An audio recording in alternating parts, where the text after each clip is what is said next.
የመጣው ንጉስ አርማ ላይ ያን የመሰለ ትልቅ ንግስና ሶስቱ ቲያትር ቤቶች እኮ የዛን ጊዜ ተሰሩ ናቸው እና ብዙ ጊዜ አልያዝም የመጀመሪያ መጽሐፌንም ለአባቴ ነው ማስታወሻ ያደረኩት። ተው አይሆንም ይሄ ላንተ አይሆንም ብሎ ቦክስ ውስጥ ማስገባት። የራሴ መጽሐፍ ቢኖረኝ እመርጣለሁ። እንደ ቲያትርን ሰርተህ ትፈጽም ልታከናውን የምትችለው ነገር ካለ ጊዜ አለ። ገንዘብ ማግኘት ብቻ ሳይሆን ገንዘብ ተሰራ ትችላለህ። ልክ አሁን አንተ የጠቀስካት የእስክንድርን ታሪክ የሰፈር ልጆች ጓደኞች ጋር ሆያ ሆዬ የጨፈረው እስክንድርን ሆነ የተጫወት እስኪመስል ድረስ እሺ በይኝና ባለቤቴ ሁኚ ሚስቴ ሁኚ ባልሽ ልሁን ይላታል። ጋሽ ጥላሁን በጣም ወደዋለሁ። ታላቁ እስክንድርን በቁጥጥር ስር አውሏል። ብልጽግናው የአበባን ያህል መዋብ አልቻለም።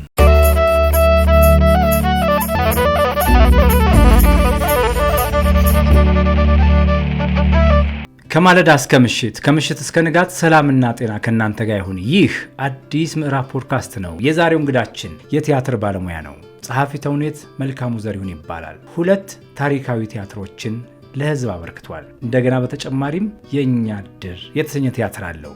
በነገራችን ላይ ጋዜጠኛ ነው። በዋልታና በፋና የጋዜጠኝነት ሙያውን በሚገባ ተወጥቷል። የሚገርማችሁ ነገር ናሁ ቴሌቪዥን ሲቋቋም ካቋቋሙት አንዱ ባለሙያ ነው።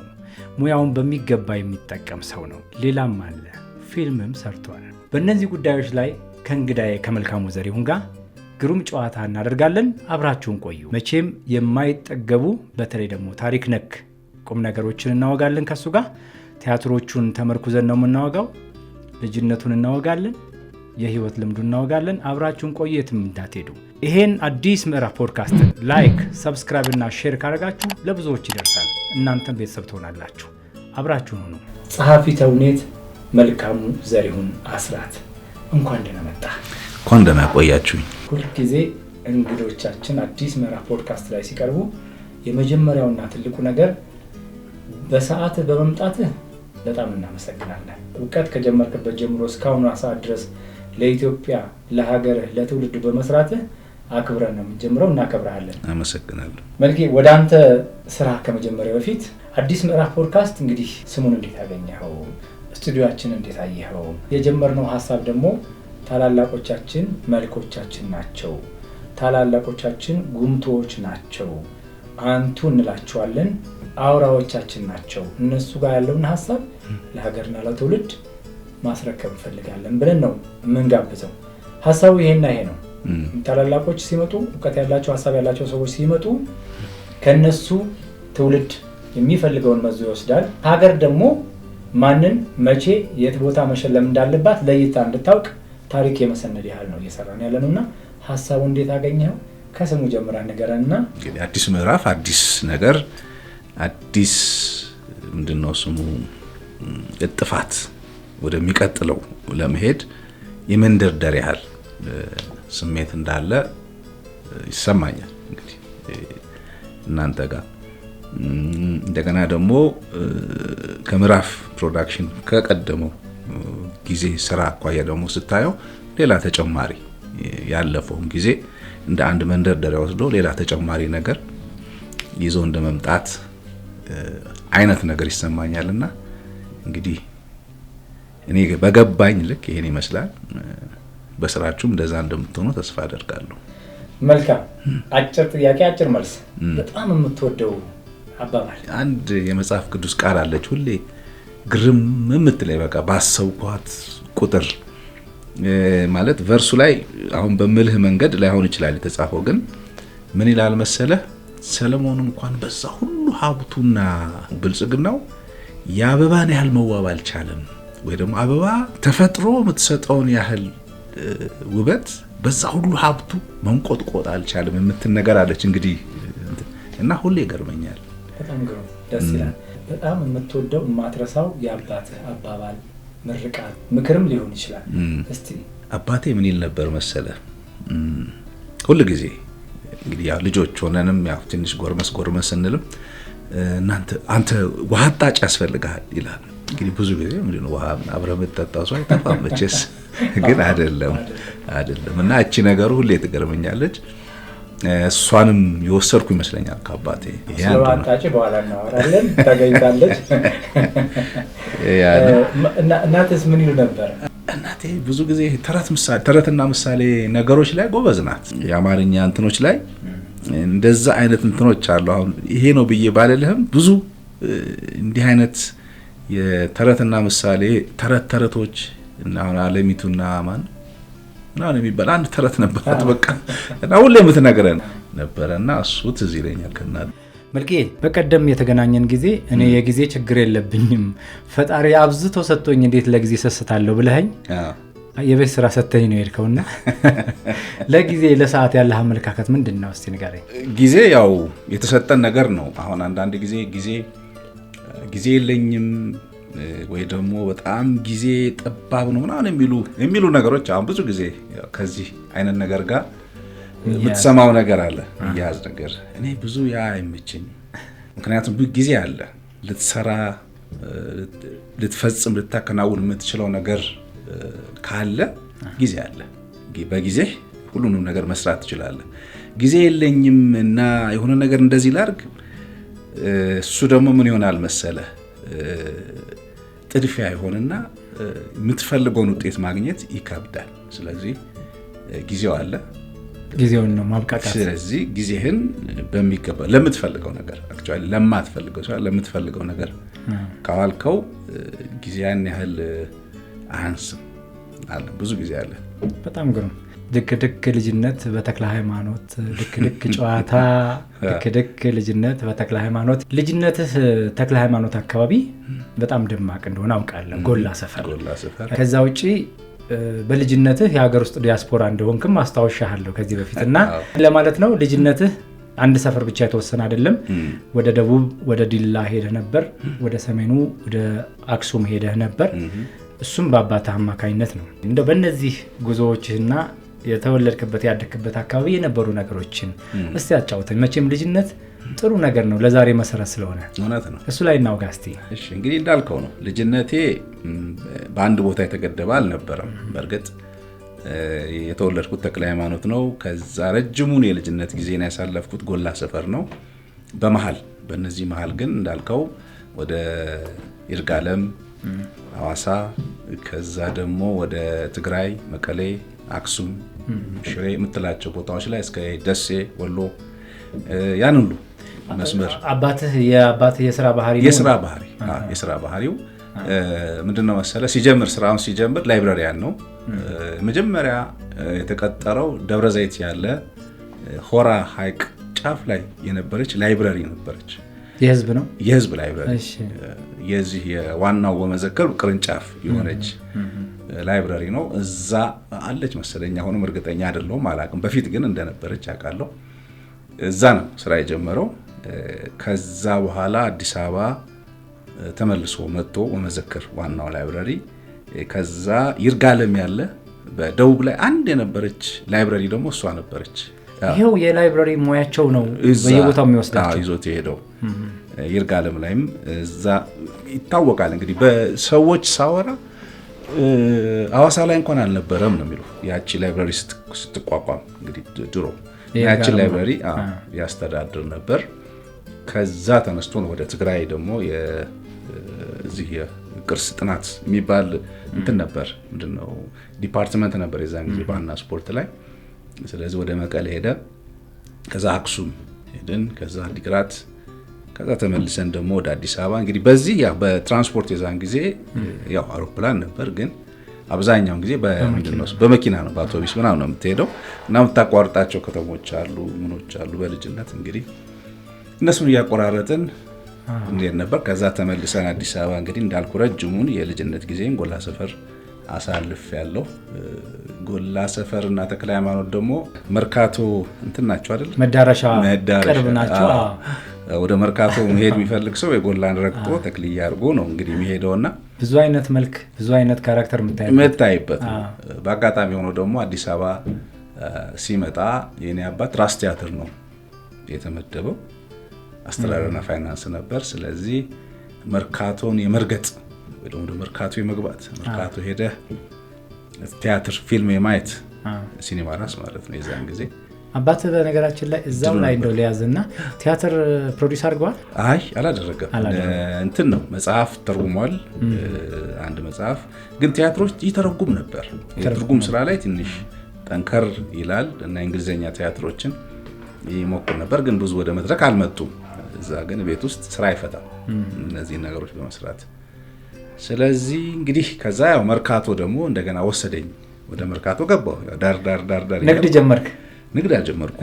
ምንድነው የሆነው መሰል የቤተሰብ ሱቅ ውስጥ የፍሪጅ፣ ቴሌቪዥን፣ ሰዓት መሸጫ ሴኮር የሚባል ሱቅ ነበር። የቤተሰብ ነው። በአጋጣሚ ባለቤቱ የሉም አልፈዋል። ግን ስራ የጀመርኩት እዛ ነው። ሱቅ ውስጥ የቤተሰብ ሱቅ ውስጥ በሴልስ ማለት ነው። ሴልስ ግን ይሄ 12ኛ ክፍል ከጨረስኩኝ ኮሌጅ ትምህርቴን እየተማርኩ ማለት ነው የማታ እዛ ጀመርኩኝ። እንግዲህ መርካቶን የዛን ጊዜ በደንብ አጣጣምኳት። መውጫ መግቢያዋን ሁሉን ነገር በደንብ ገባችኝ። ምልህ ቢዝነስ ምንድን ነው የሚለውንም እዛ በደንብ የተማርኩ ይመስለኛል። ግን ያው ብዙ ጥሩ ቢዝነስማን ባልሆንም ግን ጥሩ ትምህርት እዛ አካባቢ ወስጃለሁ።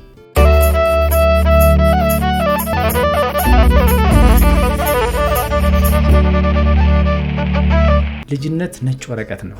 ንጽህና ነው ልጅነት። ያ ንጽህና ያ ነጭ ወረቀትነት ያየውን ነገር ይመዘግባል። ከመዘገብ አይለቅም። እውነት አባትህ ላይብረሪ በሆኑ ሰዓት ላይ እሳቸው ታሪክ መጽሐፍ ሲያነሱ ታነሳለህ። ስለ ታሪክ ሲናገሩ በአእምሮ መዝገብህ ትመዘግባለህ፣ በልብህ ውስጥ ትከትባለህ። እነዛ ነገሮች ዛሬ ላለህበት ሰብዕና ዳረጉ። ማንበብ ቻልክ፣ መፈተሽ፣ መፈለግ፣ ማሰስ ቻልክና ዛሬ የቲያትር ባለሙያ፣ ዛሬ የጋዜጠኝነት ባለሙያ ሆነሃል።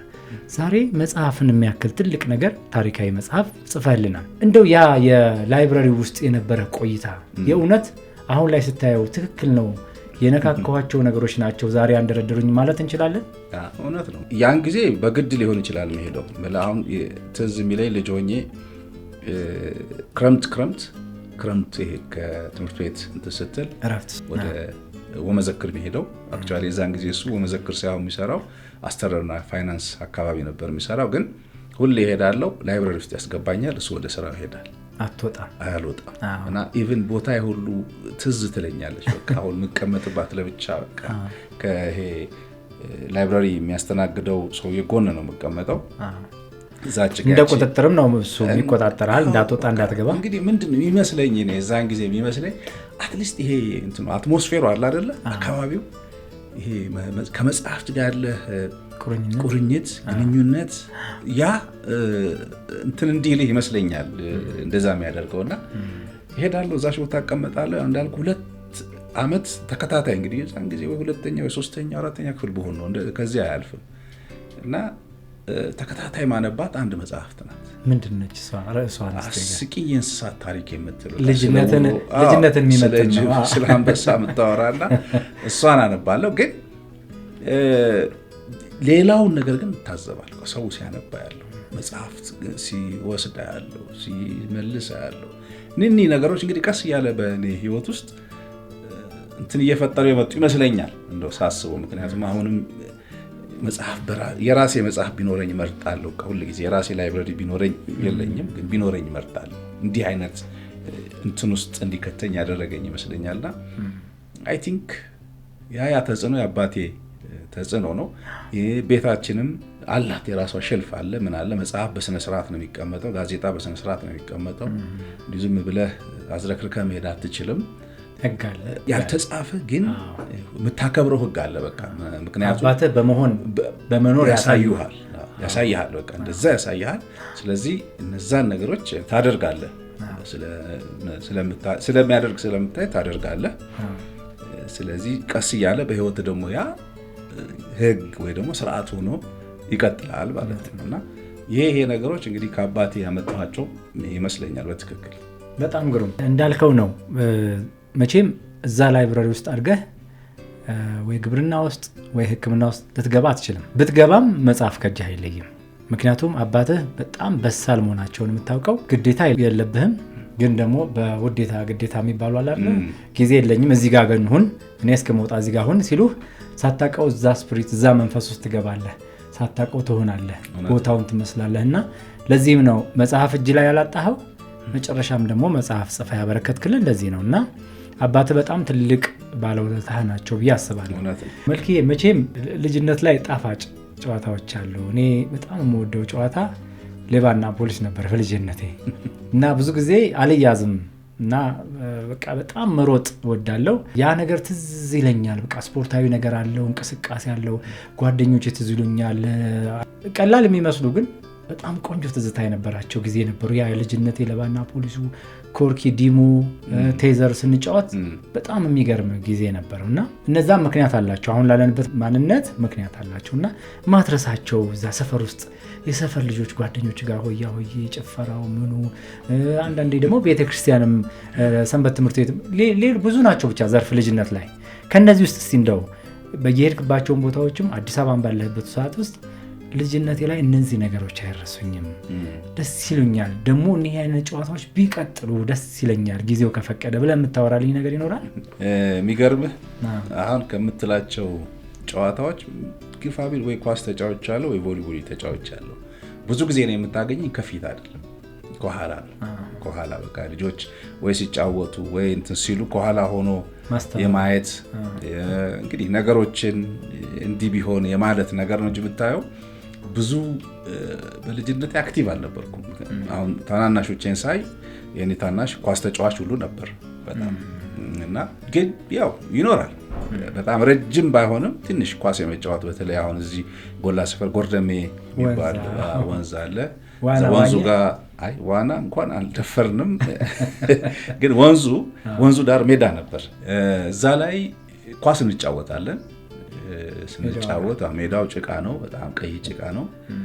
እንግዲህ እዛ ላይ ተጫውተህ ወደ ሰፈር ስትመጣ በወንዙ አትታጠብም። የምትታወቀው ውሃ እንትን ካልክ በኋላ ውሃውን ታጥበህ ነው ይሄ እኔ ልጅ ነው ተብለህ ወደ ቤት ትገባለህና እሱ ትዝ ይለኛል። ከዛ የዘለለ ግን ያን ያህል ብዙ እንደዚህ አይነት የምትላቸውን ጨዋታዎች አልተሳተፍኩም። ግን ከኋላ ሆኖ የማዳነቅ የሆነ መግፋት እንዲህ ቢሆን የማለት ነገር ነበረኝ። ይርጋለም በሄድክበት የልጅነት ሰዓት እና መቀሌ፣ አክሱም፣ ሌሎች ቦታዎችም የረከትክባቸው ሰዓት ላይ እንደው አይተኸው ያረሳኸው ነገር ለምሳሌ በልጅነት አክሱምን አይተህ ሊሆን ይችላል ወይ ሌሎች ነገሮችን አይተህ ሊሆን ይችላል እና አይተኸው ደስ ያለህ እና ያረሳኸው ነገር ምን አለ? በተለይ አክሱም ላይ ሁሌም ወደ ራሴ ወደ ጭንቅላት የሚመጣ ነገር ምንድነው መሰለህ? የኤክስካቬሽን የቅርስ ጥናት ይደረግ ነበር። እንግዲህ ያንን የሚከታተል እንግዲህ የነበረው የኔ አባት ነበር። ፈረንጆች መጥተው የአርኪኦሎጂ ቁፋሮች ይደረጉ ነበርና ያ ትዝ ይለኛል በልጅነት። ሸክላዎች የጥንታዊ ሸክላዎች አሉ አይደል? ምርምር የሚደረግባቸው ተቆፍሮ ሲወጡ ምናምን የማየት እድል ነበረኝ። እሱ በጣም ሁልጊዜ ማስታውሰዋለሁ። እንግዲህ ያ ታሪካዊ ከመሆኑ የተነሳ የአክሱም ሐውልት ሁሌም ትዝ ይለኛል። አባትህ ይተርኩልህ ነበር? ለምሳሌ አክሱም ስትደርስ እንደው ስለ ኢትዮጵያ ነገስታት የነገሩህ ነገር በጨዋታም በምንም አለ? ብዙ አለ። እሱን እፈልገዋለሁ። አለ እንግዲህ ያው ካደኩም ያኔ እንኳን ብዙ ያው ልጅ ሆነ ብዙ ትዝ ማይልህ ነገር አለ። ግን የሚገርምህ አንድ ነገር ነበር እኛ ቤት እንደ እንትን ያነበብነውን ነገር ዲያሎግ እናደርግ ነበር፣ እንነጋገራለን። መጽሐፍ ታነባለህ ወይ እሱ ያነባል እና እነዛ መጽሐፎች ላይ ነው ዝም ብለህ አታልፈው። ናቹራል የሆነ ዲያሎግ አለ አይደል? እንዴት አየኸው ላይሆን ይችላል፣ ግን ይሄ ለምን ሆነ አይነት ብለህ በዛ አንስተ የምታወራው ነገር ይኖራል። እና ብዙ ነገሮች ላይ እናወራ ነበር። ስፔሻሊ አንድ ጊዜ ዶን ኪሾት ነው ዶን ኪሆት የሚል አንድ መጽሐፍ ተተርጉሞ እንግዲህ የዛን ጊዜ ነው 5 ወይ 6ኛ 7ኛ 8ኛ ክፍል ነውና ታሪኩ ይመስጠኛል፣ ትርጉሙ ደግሞ ልክ ካልመጣ ይለኛል። እንግዲህ በያኔ በልጅነት እንትን አህላ አይደለ? ከዛ እሱ ላይ ዲቤት እናደርጋለን። ለምን እንደዚህ ሆነ ክርክር አይነት ነገር ምናምን ትፈጥራለህና እሱ ትዝ ይለኛል። ያስረዳሃል ወይ ትረዳለህ ወይ እንትን ትላለህ። ከዛ ባለፈ ያው የፖለቲካ ጉዳይ ሁሌ የምታወራው ካደግክ በኋላ ታወራለህ። ጋዜጣ በጣም ያነባል። ሐራጅ ማስታወቂያዎች አሉ አይደል? እዚህ ገሌ እንትን ካላልክ በዚህ ጊዜ ውስጥ መጥተህ በ15 ቀን ጊዜ ውስጥ የተበደረው እንዲህ ካላደረግ ለማንከስ ያዝ እንደዚህ ይሆናል የሚል ነገር ጓደኛውን አትርፎታል። እሱ አንብቦ ምክንያቱም ምንም ስለማይቀር አንተ እንትና እኮ እንደዚህ ያሳውጆብሃል አይነት ነገርና የንባቡን የማንበብ ጥቅሙ ያን ሁሉ ማንበብ ምን ያደርጋል? አሁን እኔ በዛ ደረጃ አላነብም እውነት ለመናገር ግን የሐራጅ ማስታወቂያ ማንበብ በጣም ከባድ ነው። እቺ ትንንሿ ቦክስ አዲስ ዘመን ላይ በቃ እንትና በ15 ቀን መጠር እንት ካላደረክ ሐራጅ ሊወጣ ነው ወይ እንደዚህ ሊሆን ነው የሚል ነገር ነበር። እንግዲህ ድሮ ያን ሁሉ አንብቦ ለጓደኛው ሲነግረው ትዝ ይለኛል። የሚያነብ ሰው አይመርጥም ይባላል። የወደቀ ጋዜጣ እንኳን ያነሳልና አየው ምን ያህል ጓደኛው ማዳን እንደቻለ የማንበብ ፍላጎት ነው። ፍቅር በቃ ምንም ነገር አያልፍም። በእነዚህ በልጅነትህ እንቅስቃሴ በአባትና በአንተ አብሮ መሆን መውጣት መውረድ የተሰራህበትን ነገር ማግኘት ችያለሁ። ለምሳሌ አባትህ ቲያትር ቤት ይዘው ሲሄዱ የቲያትር ማንነትህ ተገንብቷል። አንተ አላወቅከውም ግን ተሰርተሃል። አባትህ ወመዘክር ይዘው ሲሄዱ አንባቢነትህ ተሰርቷል። አንተ አልተረዳኸውም ግን ተሰርተሃል።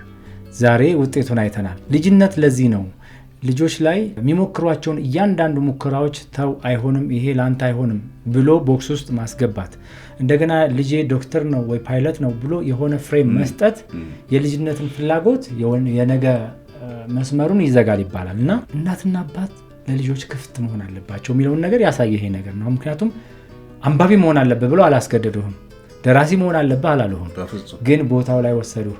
ሳታውቀው ወሰድከው። በማንበብ የሚገኝ ብስለት ደግሞ ሳይታወቅ ነው በሳል የሚያደርግህ።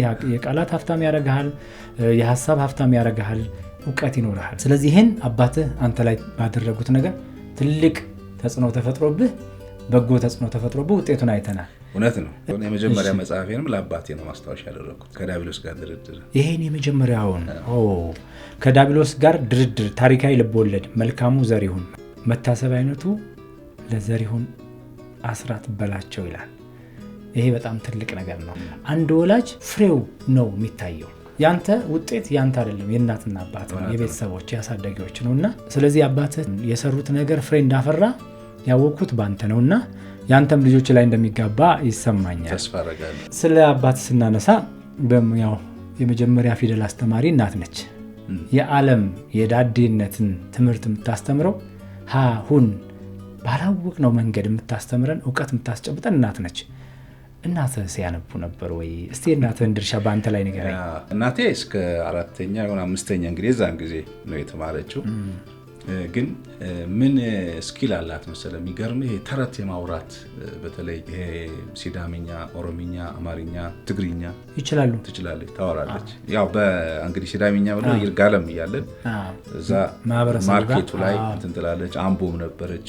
ያ ደግሞ ኦሮምኛውን በደንብ እንድትችል አድርጓታል። ትግራይ ደግሞ እያለን እንዳልኩ የአክሱም መቀሌ ምናምን እያለ ደግሞ ትግርኛውን እስከ ቅርብ ጊዜ ድረስ በደንብ ታወራበት ነበርና ይሄ ሊንጉስቲክ ስኪሏ በጣም ይገርምሃል። እንግዲህ ያም ጄኔቲካሊ ተወስዷል አይደል? አዎ የሚገርምህ አሁን በልጅነት የተወራልህ ተረት ቀላል አይደለም። ለኔ መልካሙ ዘሪሁን አስራትን እዛ ተረት ውስጥ አገኘዋለሁ። ለምን ታሪክ እንዴት እንደሚሰካካ ሳታውቀው ነው የወሰድከው።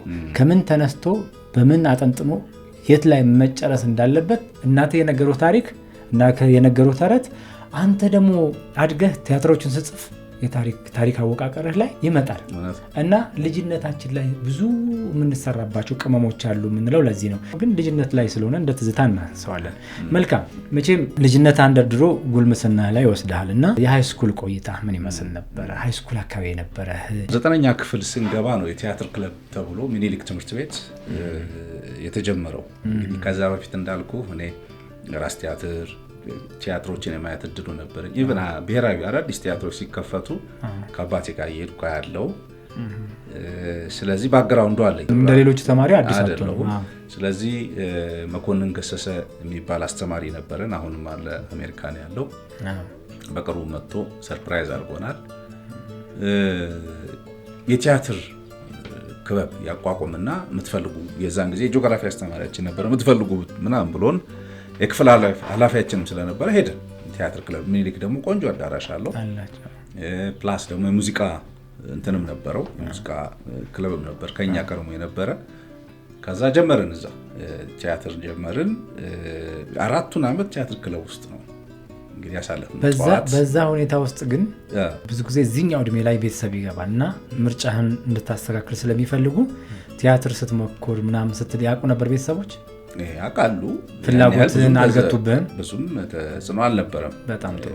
ያን ያህል ምክንያቱም ያው ትምህርቱንም ጎን በጎን የማስኬድ ሁኔታ ነበረ። በእርግጥ ሃይ ስኩል እያለሁ ጥሩ ተማሪ ነኝ። ከክፍል አንደኛ ሁለተኛ ወጣ ልጅ ነኝ። ስለዚህ ያን ያህል ተጽዕኖ አላሳደረብኝም እንትኔ ላይ ቲያትሩ ላይ እና እዛ ክለብ ውስጥ ነው እንግዲህ እነ ተስፋዬ ገብረሃና፣ አረጋዊን አሰፋ ሌሎችም ነበሩ። በእርግጥ የዛን ጊዜ ነበር ልጆች አብረን ነው ቲያትር የጀመረው። ዳግማዊ ምኒልክ ነው የጀመራችሁት? ዳግማዊ ምኒልክ ትምህርት ቤት። ስለዚህ የልጅነት ጓደኞች ናቸው? አዎ።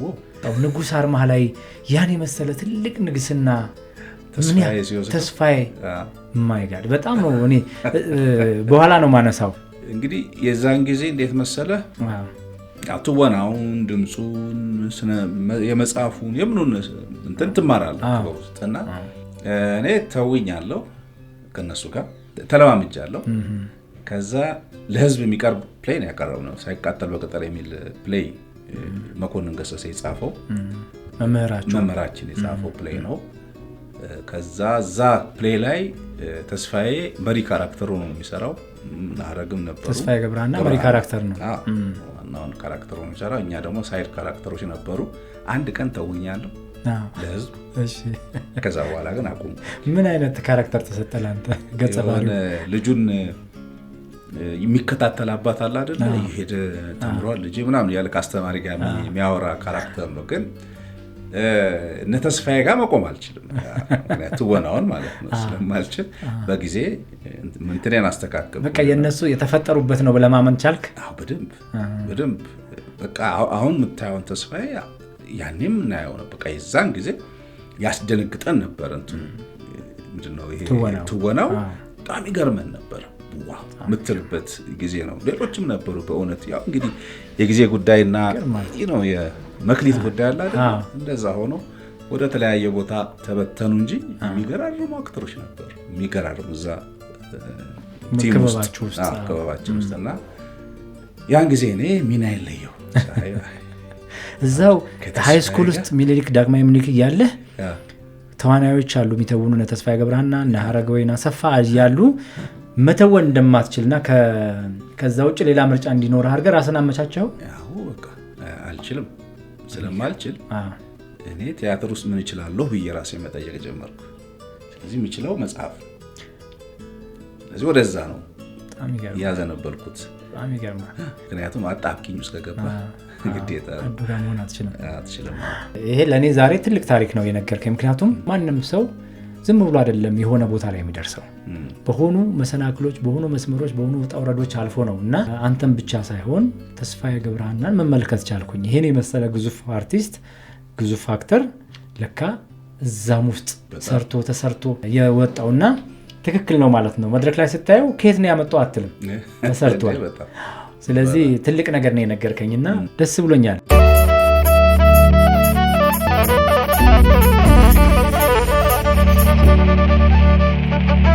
ከማለዳ እስከ ምሽት፣ ከምሽት እስከ ንጋት ሰላምና ጤና ከእናንተ ጋር ይሁን። የዛሬው እንግዳችን ጸሐፊ ተውኔት መልካሙ ዘሪሁን አስራት ነው። የሚገርማችሁ ነገር በኢትዮጵያ ታሪክ ውስጥ በተለይ ከቅርብ ጊዜ በኋላ 2 ታሪካዊ ቲያትሮችን የጻፈልን መልካሙ ዘሪሁን ነው። እኔ እስከማውቀው በርካታ ባለሙያዎች እንደሚናገሩትም በተለይ ታሪካዊ ተውኔቶችን ክፍተት ነበረብን። እነኚህን ክፍተቶች የሞላው መልካሙ ዘሪሁን ነው። ህንደኬ እና ንጉሥ አርማህ በተሰኘው ቲያትር የታሪካዊ ቲያትር ክፍተቶችን ሞልተህልናል። አንዳንድ ባለሙያዎች፣ በጣም የቅርብ ባለሙያዎች አንተን ሲገልጹ ምን ይላሉ መሰለ? ታሪካዊ ቲያትር ልክፍት ይዞታል ይላሉ። ሊሆን ይችላል። ጸሐፊ ተውኔት ውድነህ ክፍሌን ስጠይቀው እሱ እኮ ማለት አለኝ የታሪካዊ ቲያትር ልክፍት አለበት። ህንደኬን ተመልከተው አለኝ። ቀጠል ላለና ንጉሥ አርማህን ተመልከተው አለኝ። አሁን ደግሞ ወይን አምባ የሚባል እሱም ራሱ ታሪካዊ ነገር ነው እና እነዚህን ግን በታሪክ ቲያትር የነበረብንን ክፍተቶች የሞላው መልኬ ነው እና በዚህ ልናመሰግነው እንወዳለን አለኝና ይሄን ለተመልካቾች ማድረስ ፈልጌ ነው። ከዛስ በኋላ መልኬ እንደው ዳግማዊ ምኒልክ የነበራችሁ የቲያትር ቡድን እያደገ ሄደና የት ዩኒቨርሲቲ ተማራችሁ? 6 ኪሎ መሰለህ። ከዛ በኋላ ያው የኛ የትምህርት ጊዜ ማለት 82 83 84 አካባቢ ነው እንግዲህ ሃይ ስኩል ማለት 82 ይመስለኛል የጨረስነው። ከዛ 83 ኢሚዲየትሊ ነው የመጣው። ያው 83 ማለት ደግሞ በኢትዮጵያ ታሪክ ውስጥ ይሄ ከባድ ጦርነት የነበረበት ጊዜ ነው። ስለዚህ ኢሚዲየትሊ ወደ ዩኒቨርሲቲ ጆይን የማድረግ እድሉ አልነበረም አብዛኞቻችን ማለት እችላለሁ። ስለዚህ ያው በየራሳችን በየፊልዳችን አሁን ቅድም ስነግርህ መርካቶ ቤተሰብ ስለነበረኝ እኔ ወደ ሴልስ ስራ ገባው። ሌላውም እንደዛ በየራሱ ተስፋዬ ገብረሃና ክፍለ ሀገር ነው መላኩ አሻገር የሚያዘጋጁት ቲያትሮች አሉ። ወደዛ ሌላውም እንደዚህ የራሱን እንትን አደረገና እንግዲህ ተበታተነን። እኔ ወደ ሴልሱ ገባው። ከዛ ዩኒቨርሲቲ የገባሁት መርካቶ እየሰራው ጆርናሊዝም ጋዜጠኝነት ትምህርት ማጥናት ጀመርኩኝ አቡነ ጴጥሮስ። እዛም እንግዲህ ልክ እንደዚሁ በጣም አሁን በኢትዮጵያ ሚዲያ ታሪክ ውስጥ ጠንከር ያለ ምንድነው ስሙ ሚና ያላቸው ሰዎች ጋር አብረን መማር ጀመርን። ያም በጣም አሪፍ ጊዜ ነበር። አቡነ ጴጥሮስ አዲስ አበባ ዩኒቨርሲቲ ጆይን እስኪያደርግ ድረስ እዛ ነው የተማርኩት። እዛም እንግዲህ ካሳ እያሌው ካሳ አሁን የኢትዮ ኤፍኤም ስራ አስኪያጅ፣ እነ ተስፋለም ወልደየስ እንግዲህ አሁን በኢትዮጵያ የጆርናሊዝም ታሪክ ውስጥ ትልቁን ሽልማት ያገኘ ልጅ አሁን በቅርብ የተሸለመ እና የመሳሰሉት እንደዚሁም ሌሎች በርካታ ጋዜጠኞች ጋር አብረን ተምረናል። እዛ አንዳንድ ጊዜ እንደዚህ አይነት የጋዜጠኝነት ትምህርት ተምረህ ስትመረቅ መመረቂያ ጽሁፍ ታቀርባለህ። ምን ላይ ነው የሰራው መመረቂያ ጽሁፍህን? እኔ ሁለቱም ጊዜ ኦዲየንስ ላይ ነው የሰራሁት። ሬዲዮ ኦዲየንስ፣ የሬዲዮ አድማጭ። በምን መልኩ ተመለከትከው? ረጅም ጊዜ ፔፐሩን ከሰራሁ ግን ምንድነው እንደው ራፍሊ ሳስታውሰው የሬዲዮ አድማጭ ባህሪ ጠባይ ምን አይነት ሰዓት ላይ ምን አይነት ነገሮችን ብንልክ ወይ ደግሞ ብናሰማው ፍላጎታቸውን የመለየት ጉዳይ። ለምሳሌ በትራንስፖርት ውስጥ እያለ ኦዲየንስ እንግዲህ ከ2 ሰዓት ወይ ከ12 ሰዓት እስከ 2 ሰዓት ያለው የትራንስፖርት ጊዜ ነው፣ ሩጫ ነው። ታክሲ ለመያዝ ባስ ለመያዝ የነዳ ድራይቭ ያደረግከውና ምንድን ነው የምትሰማው? ምን ማሰማት አለብህ እንደ አንድ ሬዲዮ ጣቢያ የሚል እንትን ነው። እንግዲህ እዛን ጊዜ እነዚህ ኤፍኤም ስቴሽኖችም አልነበሩ፣ ገና ይመጣሉ እየተባለ የሚነገሩበት ጊዜ ነው እና ምሳ ሰዓት ላይ ከዛ በዚህ ከምሳ ሰዓት እስከ ምሳ ሰዓት ያለው ሰዓት ማታ ሌት አወርስ ላይ ምንድነው መስማት ያለበት ኦዲየንስ ማለት ነው። እና ያንን ደግሞ ታርጌት ስትመታ ተደማጭነትን በዛ ደረጃ ይሄ እንትን እያለ እንደ ዛሬ ድብልቅልቁ ሳይወጣ ማለት ነው። በጣም ትክክል ነው። የሚገርምህ እኔ ሬዲዮ እሁድ ቀን ገባው ብዬ አንድ ታላቅ ወዳጄን ሳናግረው እሁድ ቀን ገባ ቢኒያም አለኝ። አዎ ከሰኞ ወደ እሁድ መጣሁኝ፣ እሁድ ከሰዓት በኋላ ስለው የእሁድ አድማጮችን ጠባይ ለይተሃል አለኝ። እንዴት ስለው አየህ እሁድ የተረጋጋ ነገር መስማት ነው የሚፈልገው፣ ሆረር አይፈልግም። እግሩን ሶፋ ላይ ዘርግቶ በጽሞና ማድመጥ ነው ወይ መዝናናት ነው የሚፈልገው፣ ወይ ልተርክለት የምትፈልገው ነገር ነው መሆን ያለበት። የሚረብሽ ነገር እንዳትሰጠው ተጠንቀቅ ፎርማት ላይ ያለኝ ነገር ትዝ አለኝ እሱን ስትነግረኝ። ምክንያቱም በጣም ትልቅ እውቀት ነው ይሄ። አድማጮችን አውቀህ በምን ሰዓት ምን ይፈልጋሉ ብሎ ለነሱ ለክቶ መስጠት ትልቅ እውቀት ይጠይቃል። አንተ የገባህበት ሪሰርች ያረክበት መንገድ ራሱ ገርሞኛል። እና ብዙ ጊዜ መመረቂያ ሰው ሲሰራ እንዲህ አይነት መልከታዎችን አያይምና ይሄም አንዱ የቲያትር ጠባይ ይሄ መሰለኝ መፈለግህና ትምህርቱ ላይ ይሄ አውቶማቲክ ነው ማለት የሚመጣ እንትን ነው። ምክንያቱም እየተማርከው ዴቨሎፕ እያደረግከው ከዛ እንትን ምንድነው እየሰራ ስትሄድ መጽሐፎቹም ጋይድ ያደርጉሃል። ኦዲየንስ ሪሰርች የሚባል ነገር አለና ያ ኦዲየንሱ በሚገባ ያወቀ ሚዲያ ነው ሁልጊዜም አሸናፊ። ምኑም ላይ ብትሄድ አሁን ቲያትሩ ላይ ምኑም ላይ ብትሄድ ማናቸው ተመልካቾች ወይ ደግሞ ማናቸው እኔን የሚያዩት የሚለው ነገር ባወቅ ቁጥር የተሻልክ ተደማጭም ትሆናለህና ያን ያህል ሚራክል አይደለም፣ ግን ትንሽ ጥረት ይፈልጋል። እውነት ነው። በጣም በጋዜጠኝነት የመጀመሪያ ተመርቀህ የገባህበት የሬዲዮ ጣቢያ አለ? አገልግሎት የሰጠህበት ጣቢያ አለ ወይ? መቼም ብቸኛው የኢትዮጵያ ሬዲዮ ነበር የነበረው። እዛ ስራ ጀመርክ ወይስ አንተ ተመረቀህ ስትመጣ ሌላው አማራጮች ነበሩ? ሬዲዮ ፋና ነበር። ሬዲዮ ፋና ነበር። እኛ ስንገባ 96 97 አካባቢ ነው የነበረውና ግራጁዌት አድርገን ስንገባ ኤፍኤሙ ሊጀመር መካከለኛ ሞገድ የሚባል ስርጭት ነበርና እዛ ላይ ነው የገባሁት። እውነት ለመናገር አንድ አመት አካባቢ ሰርቻለሁ። 96 ወደ 97 አጋማሽ ምናምን አካባቢ መሰለኝ። ምን ክፍል ውስጥ ሰራ? ያው የመካከለኛ ሞገድ ምንድነው ስሙ ኦልሞስት የዚህ የኤፍኤም ስቴሽን ጠባይ ያላቸው ፕሮግራሞች የማዝናናት የማሳተፍና ኦዲየንስን ከኦዲየንስ ጋር የመጫወት ያው የምትሰማው ላይቭ ፕሮግራሞች ኢንተራክቲቭ ላይቭ ፕሮግራሞች ነበሩ። እዛ ላይ ሰራው አንድ ትዳር ፍቅር ቤተሰብ የሚል የስነልቦና ፕሮግራም ነበር ጣቢያው የቀረጸው። እዛ ላይ ጥሩ መስራት ጀመርን። ግን 97 ምርጫ ሲመጣ ለኔ ጥሩ አልነበር። ብዙ ክራይሲስ ነበር በሁሉም ዘንድና በጣም በአገሪቱም ዘንድ ከባድ ነበር። ስፔሻሊ ደግሞ በኔ ላይ ደግሞ ትንሽ እስካሁንም ምልህ በደንብ ማስታወሰው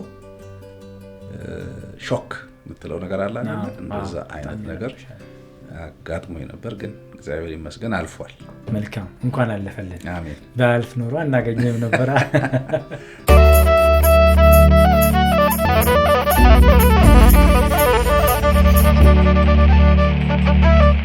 ደጋግሜ በቀረብኩሽ ቁጥር ወደድኩሽ፣ ደጋግሜ ባወቅኩሽ ቁጥር አፈቀርኩሽ።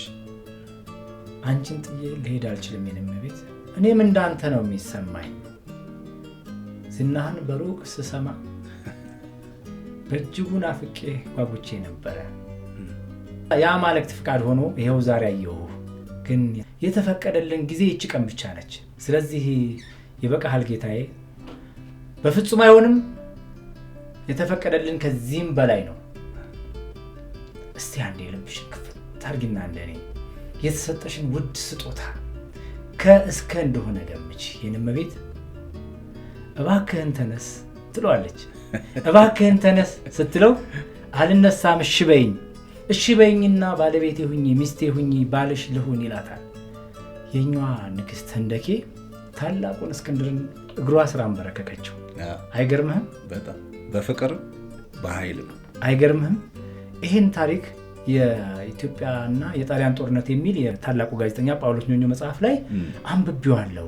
እዛ ላይ ሁለት ነገሮች አእምሮዬ ውስጥ ተቀርቅረው ቀርተው ነበር። ከዛ ደግሞ ያንተን ህንደኬ የተሰኘውን የቲያትር መጽሐፍ ሳየው ተገጣጠሙልኝ። በዛን ጊዜ በህንደኬ ዘመን ዓለም ላይ ካሉ ሀያላን ሀገሮች 5 ውስጥ ኢትዮጵያ ነበረች የሚል አንብቤያለሁ። ከተሳሳቱ ታርመኛለህ። ሀያላን ሀገሮች ውስጥ ቀጥሎ ታላቁ እስክንድር ኢትዮጵያን ለመውረድ በመላ ጋር ከወታደሮቹ ጋር በሲቪል ወደ ኢትዮጵያ ሲገባ ህንደኬ ግን ባላት በተለይ ደግሞ ኢትዮጵያኖች ባላቸው መላና ዘዴ ስለላው ደርሳበት ታላቁ እስክንድርን በቁጥጥር ስር አውለዋለች። ከዛ በኋላ ታላቁ እስክንድርም እውነትም ኢትዮጵያኖች ሀያልና ታላቅ መሆናቸውን አወቅኩኝ፣ ስለዚህ እኔና አንቺ እንጋባና ዓለም እንግዛ እንዳላት አንብቤያለሁ። ህንደኬ ቲያትር በዚህ ጉዳይ ላይ የሚያጠነጥነው እንዴት በዛ ወጣትነት እድሜ ህንደኬ የተሰኘ ወደኋላ ተመልሰ መፈለግ፣ ማሰስ፣ መቆፈር፣ መጠየቅ የሚጠይቅ ቲያትር። ምክንያቱም ታሪክ ነው። ታሪክን ስትነግረው ተጠንቅቀህ ካልተናገርከው ከባድ ነው። ይህን ቲያትር ለመጻፍ ምን አነሳሳ ነው? መጀመሪያ እስክንድርን ሆነ የተጫወት እስኪመስል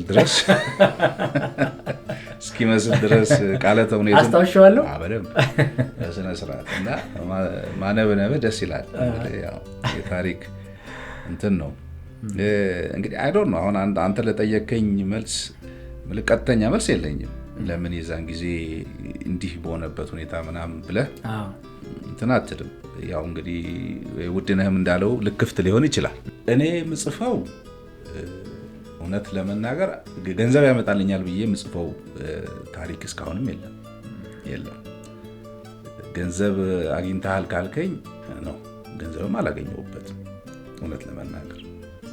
ግን መጽሐፍ ስላለብኝ ነው መጽሐፍ እነዚህ ታሪኮች መጽሐፍ ስላለብኝ ነው መጽፈውና ለምሳሌ እንደኬ መነሻውን ብትጠይቀኝ ያው መጽሐፉን መግቢያው ላይ ብታየው ባለቤት ይዛልኝ የመጣችው እንትን ነው ትንሽ የኢንተርኔት ዳውንሎድ አድርጋ ፕሪንት አድርጋ ይዛልኝ ትመጣለች እና የአፍሪካ ታላላቅ ሴት ነገስታት የሚል ትንሽ ነገር የተጻፈች ነገር አያለው እና ስለ ሳባ ስለ ነፈርቲቲ ስለ ምናምን ይልና በኋላ እንደኬ ይላል። እንደኬ ልክ አሁን አንተ የጠቀስካት የእስክንድርን ታሪክ በትንሹ የምትገልጽ ነገር አላትና እሷ ትንሽ ኢንተረስት አደረችብኝ። ይህ ትልቅ ታሪክ እኮ ነው፣ እንዴት እንደዚህ ሆነ? ቢኮዝ ስለ እስክንድር የምትሰማው ታሪክ ትልቅ ነው። እስክንድር ታላቁ ተብሎ ነው።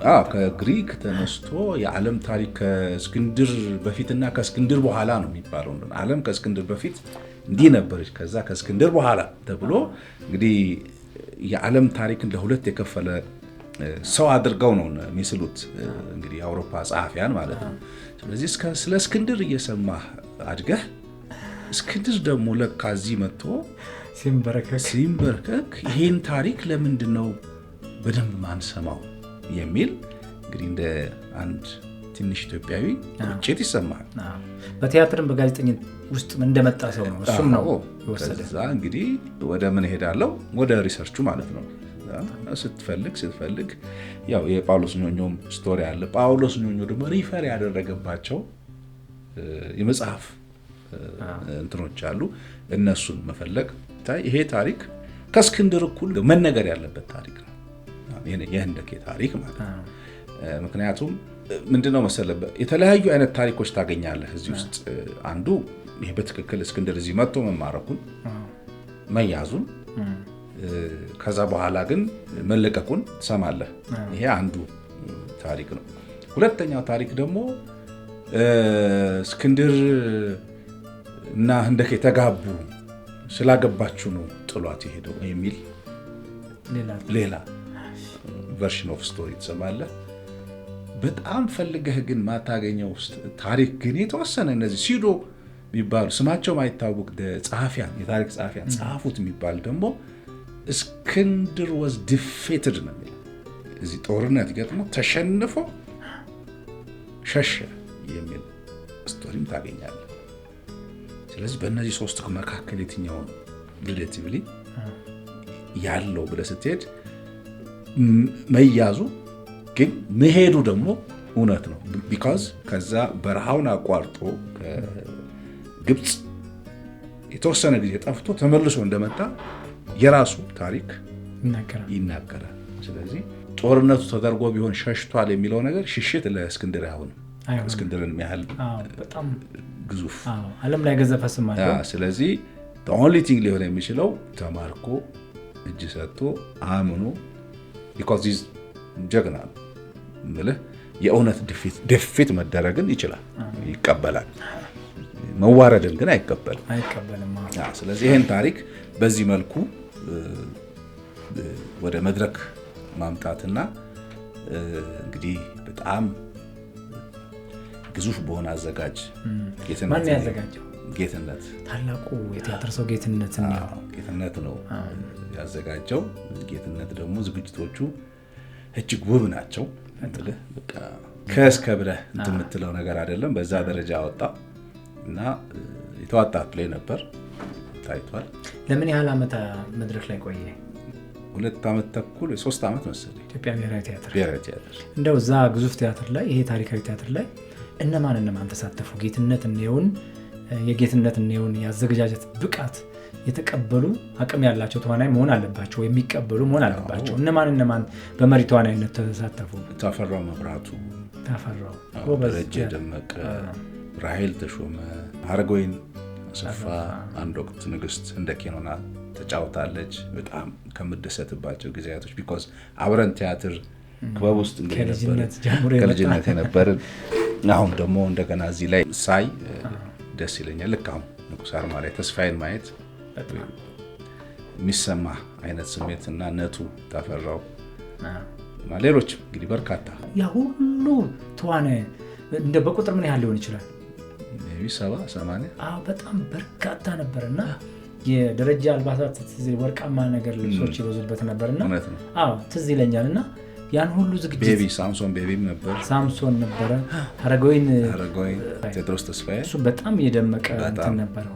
የእኩይ ነገር ነው እሱ የነበረው። ወንድሟ ነው የሚሰራው። ወንድሟ ነው የህንደኬ ወንድም ሆኖ አየህ ትሏለች ህንደኬ ወንድሜ እኔን ቢገድል በሀገሩ ላይ ንጉስ ለመሆን እኔ በሀገሬ ላይ ብሞት የሀገሬ ንግስት እኔና እሱን የሚያጣላን ሀገር የምትባል ነገር ስላለች ነው። ያንተ ግን ያንተ ጉዳይ አይደለም ትለዋለችና ይገልሽ ነው ቶሎ ጥፊ ይችላል ነው እኔና እሱ ብንጋደል ሀገር የምትባል ነገር አለች። አንተ ጥፋ አንተ ሂድ አያገባህ ነገር ውስጥ አትግባ ነው። ቃለ ተውኔት ይመስላል፣ ዝም ብሎ ቃለ ተውኔት ይመስላል። ግን በተለይ ሀገር በምትባል ጉዳይ ላይ ነው ሲል መሞቷን ትፈልገዋለች። ሀገሯ ላይ ንግስት ሆና ቢገላት ወንድሟ ነው የሚነክሰው፣ ወንድሟ ነው ሀገርን ስላሰበ። ወንድሟ ከጨከነ ፈቃደኛ ነች። ለምን ሀገር ለእስክንድር መሆን የለበትም። የህንደኬ የአመራር ጥበብ ምን ይመስላል? አንዳንድ ጊዜ ቲያትሩንም ለመጻፍ የእሷ ብስለት የእሷ አቅም የአመራር ጥበቧ ሁኔታዋ ምናምን ገዝቶዋል ብዬ አስባለሁ። ሴትነቷም ራሱ ሴት ሆና ጀግንነቷን ሴት ሆኖ ጀግና በዛ ዘመን ታላቁ እስክንድርን ዓለምን እገዛለሁ ብሎ የሚያስበውን እስክንድርን ያንቀጠቀጠች ነችና ምኗ ነው የማረከ? እንዴት መሰለ አሁን የኢትዮጵያን ታሪክ ልብ ብለህ ካየህ በደንብ ካስተዋልክ የነገስታትን ጠባይ በጣም በዲቴል ለማወቅ የሚያስችል የታሪክ ጽሑፍ አታገኝም። ሰፊ የሆነ ጥልቀት ያለው ጠባያቸውን በደንብ የምትረዳበት ምናምን ነገር አይኖርም። ግን አጠቃላይ የኢትዮጵያን ታሪክ አካሄድ ደግሞ ስታየው ሲጀመር ኢትዮጵያ ሴቶች ሀገር ናት፣ የወንዶች ሀገር አይደለች። ለምሳሌ ጥሩ ነገር በህንደኬ ዘመን እዛ ታሪክ ላይ በደንብ ብታየው ለ500 ዘመን ወንድ መሀላቸው ሳይገቡ ሴቶች ብቻ ሀገር መርተዋል። 500 ዘመን እንግዲህ በታሪክ ፍሰት ሂደት ውስጥ ነው። አሁን እኛ እኔ እናንተ የምናወራት ሶስተኛው ህንደኬ ናት። የመጀመሪያው አለች፣ ሁለተኛ፣ ሶስተኛ እቺ ኒካውላ ህንደኬ የምትባለዋ ናት። ሶስተኛ፣ አራተኛ፣ አምስተኛ አሉ። ህንደኬ የማዕረግ ስም ነው ወይስ ልክ ጃንሆይ እንደምትለው እንደማለት ህንደኬ ኒካውላ ቅብብሎሽ ነበረው።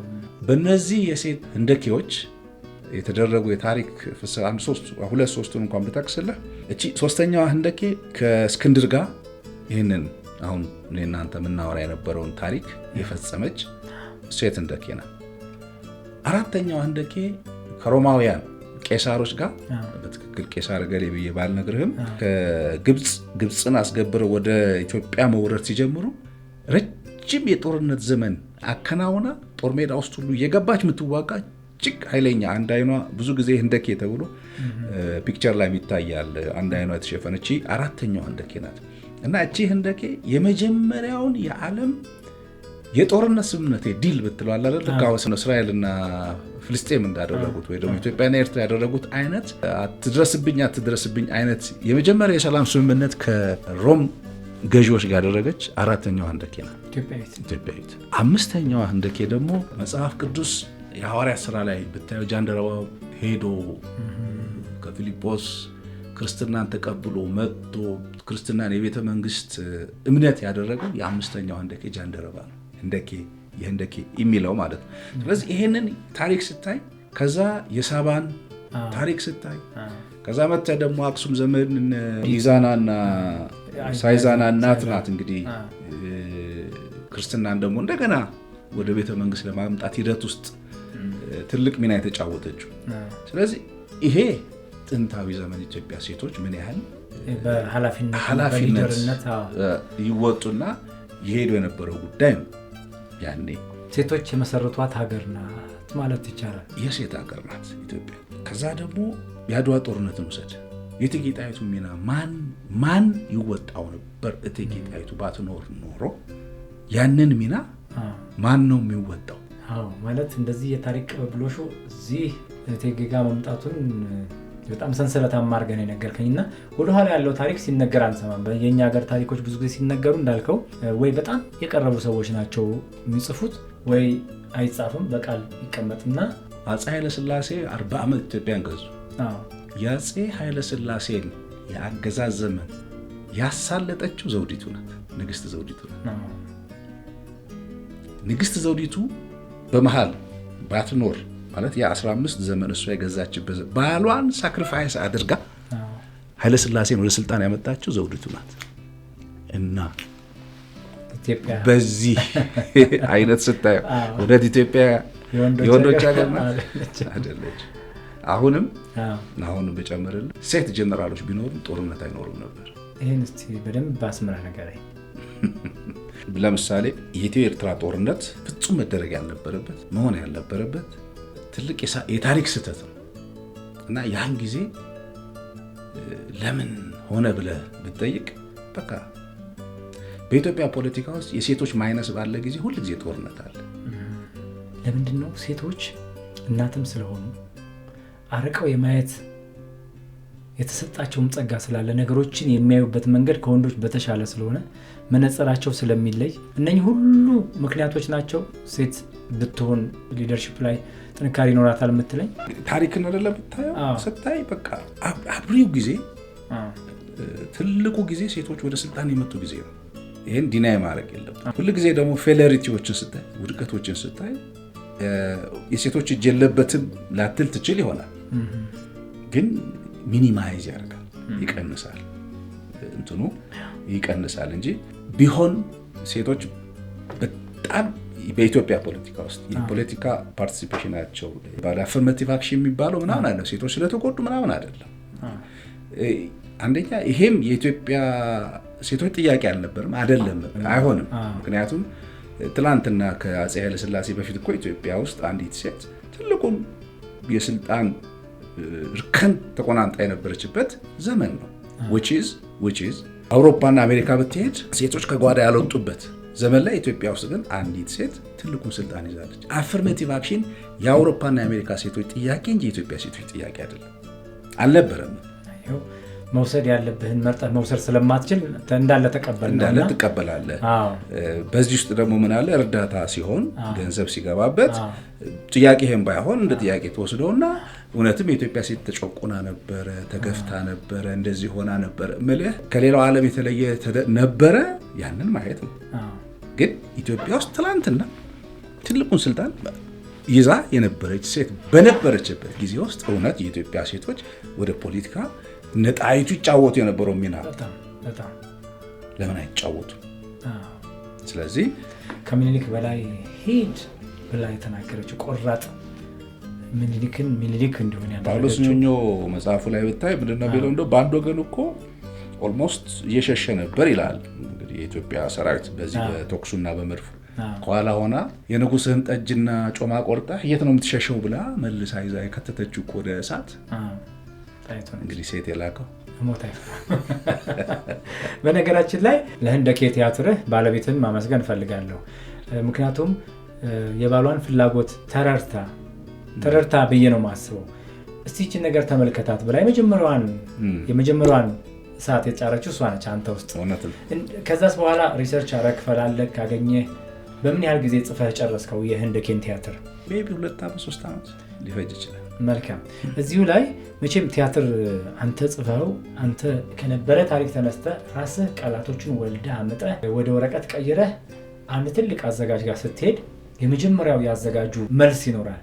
ምን አለ ጌትነት እንየው ታላቁ የቲያትር አዘጋጅ ይሄን ላዘጋጅ ፈልጋለሁ ብለህ ስትሰጠው ወይስ በቲያትር ቤት ደረጃ እንዲዘጋጅ ነው ቲያትር ቤቱን የመረጠልኝ? ቲያትር ቤቱን የመረጠልኝ እንደውም ቲያትር ቤት ውስጥ ቆይቷል። ህንደኬ ገብቶ አልፎ ተገምግሞ ሜቢ 2 ዓመት ምናምን ቁጭ ብሏል። አዘጋጅ ጠፍቶ ወጣት ነህ በዛ ወቅት። አንተ መሆኑን ሲያውቁ የእውነት አመኑ ያን ቲያትር አንተ እንደጻፍከው? ምክንያቱም ታሪክ የሚጽፍ ሰው ብዙ ጊዜ በእድሜ ባሰል ያለ ነው ተብሎ ስለሚታሰብ የሚገርምህ ከህንደኬ ይልቅ ንጉሥ አርማህን መጀመሪያ ሳስገባ ብሔራዊ ቲያትር በኋላ ነው የሚነግረኝ ነፍሱን ይማረውና ፍቃዱ ተክለማርያም አስገብቼ ወዲያው ነው ያለፈው። ጊዜም አልፈጀም፣ አዩት አለፈ። ከዛ አዘጋጅ ማን ያዘዋል እንደሻው ተመደበና ዴን ተጠርቼ አስተዳደርና ፋይናንስ ቁጭ ብያለሁ ቢሮ። እንግዲህ ትፈለጋለህ የዛን ጊዜ እንዳልኩ ቤተሰብ ሱቅ ውስጥ ነበር መሰራ የቴሌቪዥን እናንተን። በኋላ ሶፋ ላይ እንደዚህ ቁጭ ብያለሁ። ዴን ጋሽ ተክሌ መጣና ያየኛል ነው ይገባል። አልፎኝ ይገባልና ታላቁ የቲያትር ሰው ጋሽ ተክሌ ደስታ ተክሌ ደስታ አልፎኝ ሄድና ውስጥ ቢሮ አይቶ ከዛ ይወጣና ያየኛል። ከዛ አልፎኝ ሄደ። ከዛ ፍቃዱም ይመጣል ነው መጀመሪያ ይገባል። ከዛ ይወጣና እንግዲህ እሱ ነው ሲባሉ ያዩኝና ይወጣሉ። እንዲህ እያለ ብቻ 1-3 ትልልቅ ሰዎች አይተውኝ ይወጣሉ። በኋላ ከቲያትሩ ታየ ምን ተባለ እና እንዲህ ቁጭ ብለን ከፍቄ ጋር ስናወራ እንዲህ የዛን ጊዜ ትዝ ይልሃል አለኝ። መቼ ያልኩት እንዲህ እየመጣን ስናይ አዎ ስታዩ ነበር እኮ የሆነ እንደ እንትን ኬጅ ውስጥ እንዳለ እንትን ተሸማቅቄ ነው ማያቸው። እሱ ነው ደራሲ ብሎን እኮ ገርሞን ነው የምናሄድ ነበር። የዛ ጊዜ እንግዲህ ገና 24 ዓመት ቀንስበት አሁን ካለሁበት ቀጭን። በስንት ዓመተ ምህረት ነው የወጣው? 92-93 የዚህ የንጉሥ አርማህን መለስልሃለሁ።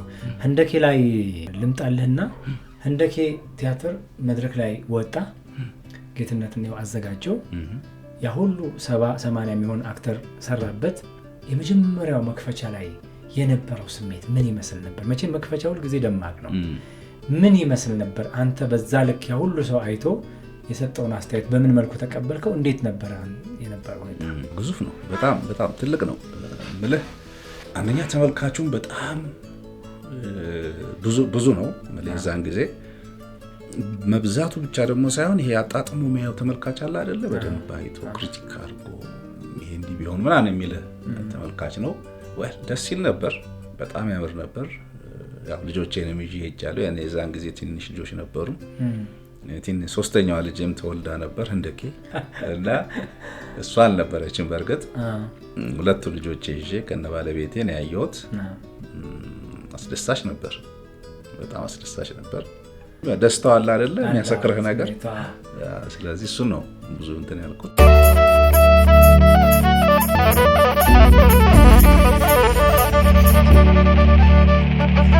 ቅድም የተነሳውበትን ነገር የህንደኬ ቲያትርን ስትሰራ ታሪክ ነው ያስቀመጥከው። የኢትዮጵያ ታሪክ እንዲህ ነው፣ ታሪካችንን ማወቅ አለብን። የቱጋ ነበር ገዝፈን የነበር ነው፣ ገዝፈን ከመጣን በኋላ ደግሞ የቱጋ ነው ስብራቱ የሚለውን ነገር የምታሳይበት መንገድ መስሎ ይሰማኛል። ያ የታሪክ ክፍተት ቲያትሩን ካስተላለፍኩ በኋላ ተሞልቷል፣ የተወሰኑ ሰዎች ሀሳቡን ገዝተውታል ብለህ ታስባለህ? እንግዲህ እኔ የሚመስለኝ ምንድነው መሰለህ ኃላፊነቴ ተወጥቻለሁ ብዬ ነው የማስበው። እንግዲህ ወስዶ የመስራት የመጠቀም ምን ይመስላል ብሎ እንትን የማለት ጉዳይ የባለቤቱ ነው የሚያየው፣ ወይ ደግሞ ያን አካል የሚያሰራው ቢሰራው፣ ወይ ደግሞ እንግዲህ ኢንተርፕሬት የሚያደርገው ወይ ደግሞ የሚተረጉመው ኃይል ነው የሚሆነው። እና ከዛ አንጻር ሳይሆን ኃላፊነቴን ተወጥቻለሁ። ቢያንስ ህንደኬ የምትባል ንግስት በአንድ ወቅት በአንድ የታሪክ አጋጣሚ በጣም ያሸወረቀ የኢትዮጵያውያን ተጋድሎን በሚገባ ማሳየት የቻለ አንድ ፕሌይ እንግዲህ ወደ መድረክ መጥቷል። ያ ፕሌይ የዛሬ 13-14 ዓመት ብቻ ታይቶ መቆም አለበት ብዬ ማሰበው ፕሌይ አይደለም። እንደገናም መታየት አለበት። አሁንም ብቻ ሳይሆን የሚቀጥለውም ለብዙ መታየት ያለበት ፕሌይ ነው። ለምን እንደሚባለው ማንነቱን ወይ የነበረበትን ማያቅ ህዝብ በለው ሰው በለው ምን በለው አሁን ላለበት ሁኔታ ምክንያት መስጠት አይችልም። ስለዚህ ምክንያት ለማንነትህ ይሄ ውስጥ ያለ ለምትለው ኢትዮጵያዊነት መልሶች መፈለግ አለብህ። የት ነበር? ምን ነበር? አያቶቻችን አባቶቻችን ከኛ ቀድሞ የነበሩ ሰዎች የሰሯቸውን ያደረጓቸው ተጋድሎ ሀገር ኦቨርናይት የሚሰራ ሀገር የለም። በአንድ ቀን ተነስተህ አዋቅረህ የምትሰራው ቤት እንደሌለ ሀገር ሲሆን ደግሞ በአንድ የተወሰነ ጊዜ ተነስተህ ምንድነው በጀብድ የምትሰራው ሀገር የለም። ወይ ደግሞ በተነስተህ ዛሬ የምታፈርሰው ሀገር የለም። ሁሉም የራሱ ሂደትና ቅብብሎሽ አለውና ያንን የምታየው የምታገኘው ታሪክ ውስጥ ነው፣ በታሪክ ውስጥ ነውና ያንን ኃላፊነቴን እንግዲህ በምሰራቸው ስራዎች እየተወጣሁ ነው። ያን መጠቀም እንግዲህ የትውልዱም እንግዲህ የሌላውም ቲያትሩን አይቶ መውሰድ ያለበትን ኃላፊነት ተደራሲው ነው። እኔ አይቆጨኝ። በጣም የቅርብ ሰዎች አሉ። ህንደኬ ቲያትርን ሰርተህ ምናልባትም ገንዘብ ማግኘት ብቻ ሳይሆን ገንዘብ ከኪስ አውጥተህ ልትሰራ ትችላለህ። ታሪካዊ ቲያትሮች ሲሰሩ ታሪካዊ ቲያትሮች ብቻ ሳይሆን በእኛ ሀገር እንደ ልምድ ሆኖ በጣም ቁም ነገረኛ የሬዲዮ ፕሮግራም፣ ቁም ነገረኛ የቴሌቪዥን ፕሮግራም ስትሰራ ስፖንሰር የሚባሉት አካላት አይመጡም። ቁም ነገር ያላቸው ነገሮች ላይ ብዙ ጊዜ አናያቸውም። የህንደኬን ስትሰራ አንተ ወጪ ልታወጣ ትችላለህ፣ ቤተሰብ ሊያወጣ ይችላል። የቅርብ ሰው እንዲህ አይነት ቲያትር አቁምና ለምን እንደዚህ ኮሜዲ ቲያትር አሰራ ብሎ የመከረ ሰው ይኖር ይሆን? አለ። የቅርብም ባትለው አንተ ምንድን ነው የሚባለው? በጨለማ ውስጥ የምታየው መብራት ይጠፋል? አይጠፋም። ጨለማ ውስጥ ሻማ ትንሽ እንትን እኮ ታያታለህ እና you can understand። ግን ማለት አንዳንዴ መስራት ያለብህን ነው መስራት ያለብህ እንጂ እንዲህ ነው ገሌ ነው ሳምበዲ ነው ምናምን ስላለ አይደለም። አሁን ለምሳሌ በቀላሉ ብነግርህ ስለ ህንደኬ ከህንደኬ ገንዘብ ማግኘት አይደለም። እኔና ጌትነት ለፕሮዳክሽን ገንዘብ አውጥተናል። ቲያትር ቤቱ አልከፍልም ብሎ የዛን ጊዜ ዛሬ 13 ዓመት ለአልባሳት ይሁን ለምን ለዲዛይነር መውጣት የነበረበትን ብር ከፍለናል። ወደ ኪሳችን መግባት የሚገባውና ያው ጌትነት ደግሞ ሲያስበው ለምን ሰው ይንገላታል የሚል በጣም ልቡ እንትን የሚል ሰው ስለሆነ እንኳን ገንዘብ ለማሰብ እንኳን የኮሜዲ ጽፈ ብር ለማግኘት ያለህንም ብር የምታወጣበት ሁኔታ ተፈጥሯልና ምክሩ አይጠፋም። ያው እንዲህ ብታረግ ምናምን ይልሃል፣ ግን ያው ከውስጥ ካልመጣ አታደርገው ከሆነ ደግሞ የውሸት ነው የሚሆነው። ልክ ነው። ለምን ይሄን አነሳውን ለመሰለህ ቅድም እንዳለው ውድነህ ክፍሌ ልክፍትህ ነው ማለት ነው። አየኸው ያንተ ካልሆነ በምክር ነው የምትዞረው። ያንተ የሆነው ነገር ግን የተነካህበትና መንካት መድረስ የምትፈልገው ነገር ላይ ነው ትኩረት አድርገህ የምትሰራው። ለዛም ነው ሁለተኛ ታሪካዊ ቲያትር የደገምክልን። የኢትዮጵያ የቲያትር በነገራችን ላይ አንድ ጽሁፍ ሳነብ ከአፍሪካም ቀድማ ቲያትር የጀመረችው ኢትዮጵያ ነች የሚል ነገር አንበ ከዛ ጊዜ ሲጀመር እየተንከባለለ የመጣ ትልቅ ማህበረሰብን የሚቀርጽ መንግስትን የሚቀርጽ ለትውልድ አስተምሮ መዝናናትን የሚሰጥ ትልቅ የአርት ነው ቲያትር። ለምንድን ነው ቲያትር በተፈለገበት ደረጃ ሌሎች ዓለማት እንደሚጠቀሙበት ባይዘወይ ኢኮኖሚያቸውን ለማሳደግ ቲያትርን ይጠቀማሉ፣ ማህበረሰቡን ለመቅረጽ ቲያትር ይጠቀማሉ፣ የመንግስትን ስርዓተ መንግስት ለማጽናት ቲያትር ይጠቀማሉ። በተለያየ መልኩ ኢኮኖሚያቸውን ለማሳደግ በቲያትር ይጠቀማሉ። በቅርብ የምንላቸው እንኳን በቅርብ ያደጉት ሀገራት እንኳን እንደሱ ይጠቀማሉ። ከአርት ውስጥ የቲያትርን አርት በደንብ ይጠቀሙበታል ማህበረሰቡን ለማንቃት። ኢትዮጵያ ውስጥ ግን የቲያትር ቤት እንግዲህ ኢትዮጵያ ብሔራዊ ቲያትር በጣም ካሪዝማው ከፍ ያለ ግዙፍ ነው። ስትገባ ራሱ ሁሉ ነገሩ ቲያትር በሚመስል ደረጃ ማለት ነው። ለምንድን ነው እየሄደ እየተሰበረ እየተንከባለ እየቆመ እዚህ ደረጃ ላይ ደረሰው? ምኑ ነው የቱ ጋር ነው ችግሩ ብለህ ታስባለህ? እንደው ይሄ ይመስለኛል ግን እንዲህ ብናረግ ቢስተካከል ይመስለኛል እንደማለት የፖሊሲ ጉዳይ ዝም ብለህ ስታየው ለምሳሌ በአፄው ዘመን ቲያትር ጥሩ እይታ ነበረው ብለህ ታስባለህ። ምክንያቱም ቢያንስ 2 ወይ 3 ቲያትር ቤቶች እኮ የዛን ጊዜ የተሰሩ ናቸው። ራሱ ብሔራዊ ቲያትር፣ ማዘጋጃ፣ አገር ፍቅር ያን ጊዜ የነበሩ ቲያትር ቤቶች ናቸው። እስካሁን ድረስ ደግሞ እነዚሁ ቲያትር ቤቶች እስከ ቅርብ ጊዜ ድረስ ፋንክሽናል አልነበሩም። በሚፈለገው ልክ እየሰሩ አልነበሩም። ጭራሽ ራስ ቲያትር ደግሞ ተቀንሶ ነበር ከነበረበት ማለት ነው። እና አሁን ነው እንደገና ራስ ቲያትር ሪቫይቭ ለማድረግ አዲስ የሲኒማና የቲያትር ኮምፕሌክስ ተብሎ ተሰርቶ እንደገና መምጣት የጀመረው። ስለዚህ ምልህ ፖሊሲ አውጪዎቹ በትክክል መልሶ አላቸው ዋይ ለሚለው ነገር። እንደኔ ሳስበው ከኛ በፊት የነበሩት የቲያትር ባለሙያዎች ትልቁን ተጋድሎ ያደረጉ ይመስለኛል። ትልቁ ተጋድሎ እነሱ የሰሩት ይመስለኛል። ይሄ መጀመሪያ ቲያትር ኮንሰፕቱን ማስተዋወቅ ምንድነው ቲያትር፣ ከዛ ደግሞ ወደ ማህበረሰቡ ውስጥ መንዛት፣ ማህበረሰቡ ቲያትር እንዲያይ ምንድነው የዛን ጊዜ ነጋሽ ጌታቸው ደባልቄ እኮ ሲነግሩ ፋንፋር ይዘው ከተማውን ይዞሩ ነበር። ልክ እንደንትን የዞሩ ቲያትር ይታያል ምናምን ብለው ከዛ በኋላ ሰውን ሰብስበው እንደገና ተመልሶ ልብስ ቀይረው አዝማሪም የዛተዋናይም ምናምን ሆነው ይሄን መስዋዕትነት ከፍሏል ቲያትርን ወደ ህብረተሰቡ ልቡ ስለመክተት። አንድ ሬዲዮ ላይ ነው የሰማሁትና ቲያትርን ለማስለመድ ከነበራቸው እንዳልከው በዛ ዘመን የነበሩ ሰዎች ቤተክርስቲያን እሁድ ቀን ሄዱና ጋቢ ለብሰው ሃሎ ይዘው ልክ የመጨረሻ ወደ መረት ላይ ትምህርት ይሰጥ የለ ልክ እንደጨረሱ ተናስተልም መመና እንደምን አደራችሁ ሲሉ አዲስ አባት መጣልን ብለው ህዝቡ ዛህር መስገን ብለው ሲሉ እንትን የተባለው ቲያትር በሀገር ፍቅር ቲያትር ሰኞ ገዳው እንደምንም ብለው በዚህ ደረጃ እናስተዋውቅ ነበረ። ለቤተክርስቲያኗ አሳውቀን ምዕመናኑን በዛ ደረጃ እንሰብክ ነበረ። ቲያትርን ቲያትር አድርጎ ቲያትርን ወደ ህብረተሰቡ ልብ ውስጥ ለመክተት ይሄን አድርገዋል። ከዛ ደግሞ ከነሱ ቀጥለው የመጡት ቲያትርን እውቀት አድርገው ወደ ዩኒቨርሲቲ ከተቱት። ዩኒቨርሲቲ መማር ምንድነው ይባለው ይሄ ካሪኩለም ቀርጾ ዲፓርትመንት አዘጋጅቶ መምህራንን አዘጋጅተው ራሳቸውም ማስተማሪ ሆነው ራሳቸውም ቲያትር ደራሲ ሆነው እውቀቱን ፈጠሩት። ከዛ ልማድ እንትን ወደ እውቀት እንትን ከተቱት። ከዛ ደግሞ ከኛ ትንሽ ላቅ የሚሉት ደግሞ የውጭው ቲያትር ምን ይመስላል? ሆቴሎ ተባባሪ ፕሮፌሰር እና ተስፋዬ ገሰሰ ዘመናዊ ቲያትርን ተምረው መጡ። ከመማርም አልፈው አውሮፓ የሚታየውን ቲያትር ይዘውልን መጡ። እንግዲህ ሆቴሎን ይዘውልን መጡ፣ ሌሎቹንም። ስለዚህ ከኛ በፊት የነበሩት መሰረቱን በደንብ ጥለው ዋጋውን ከፍለው ሄደዋል። እንግዲህ ያልሆነው ምንድነው? ያልሆነው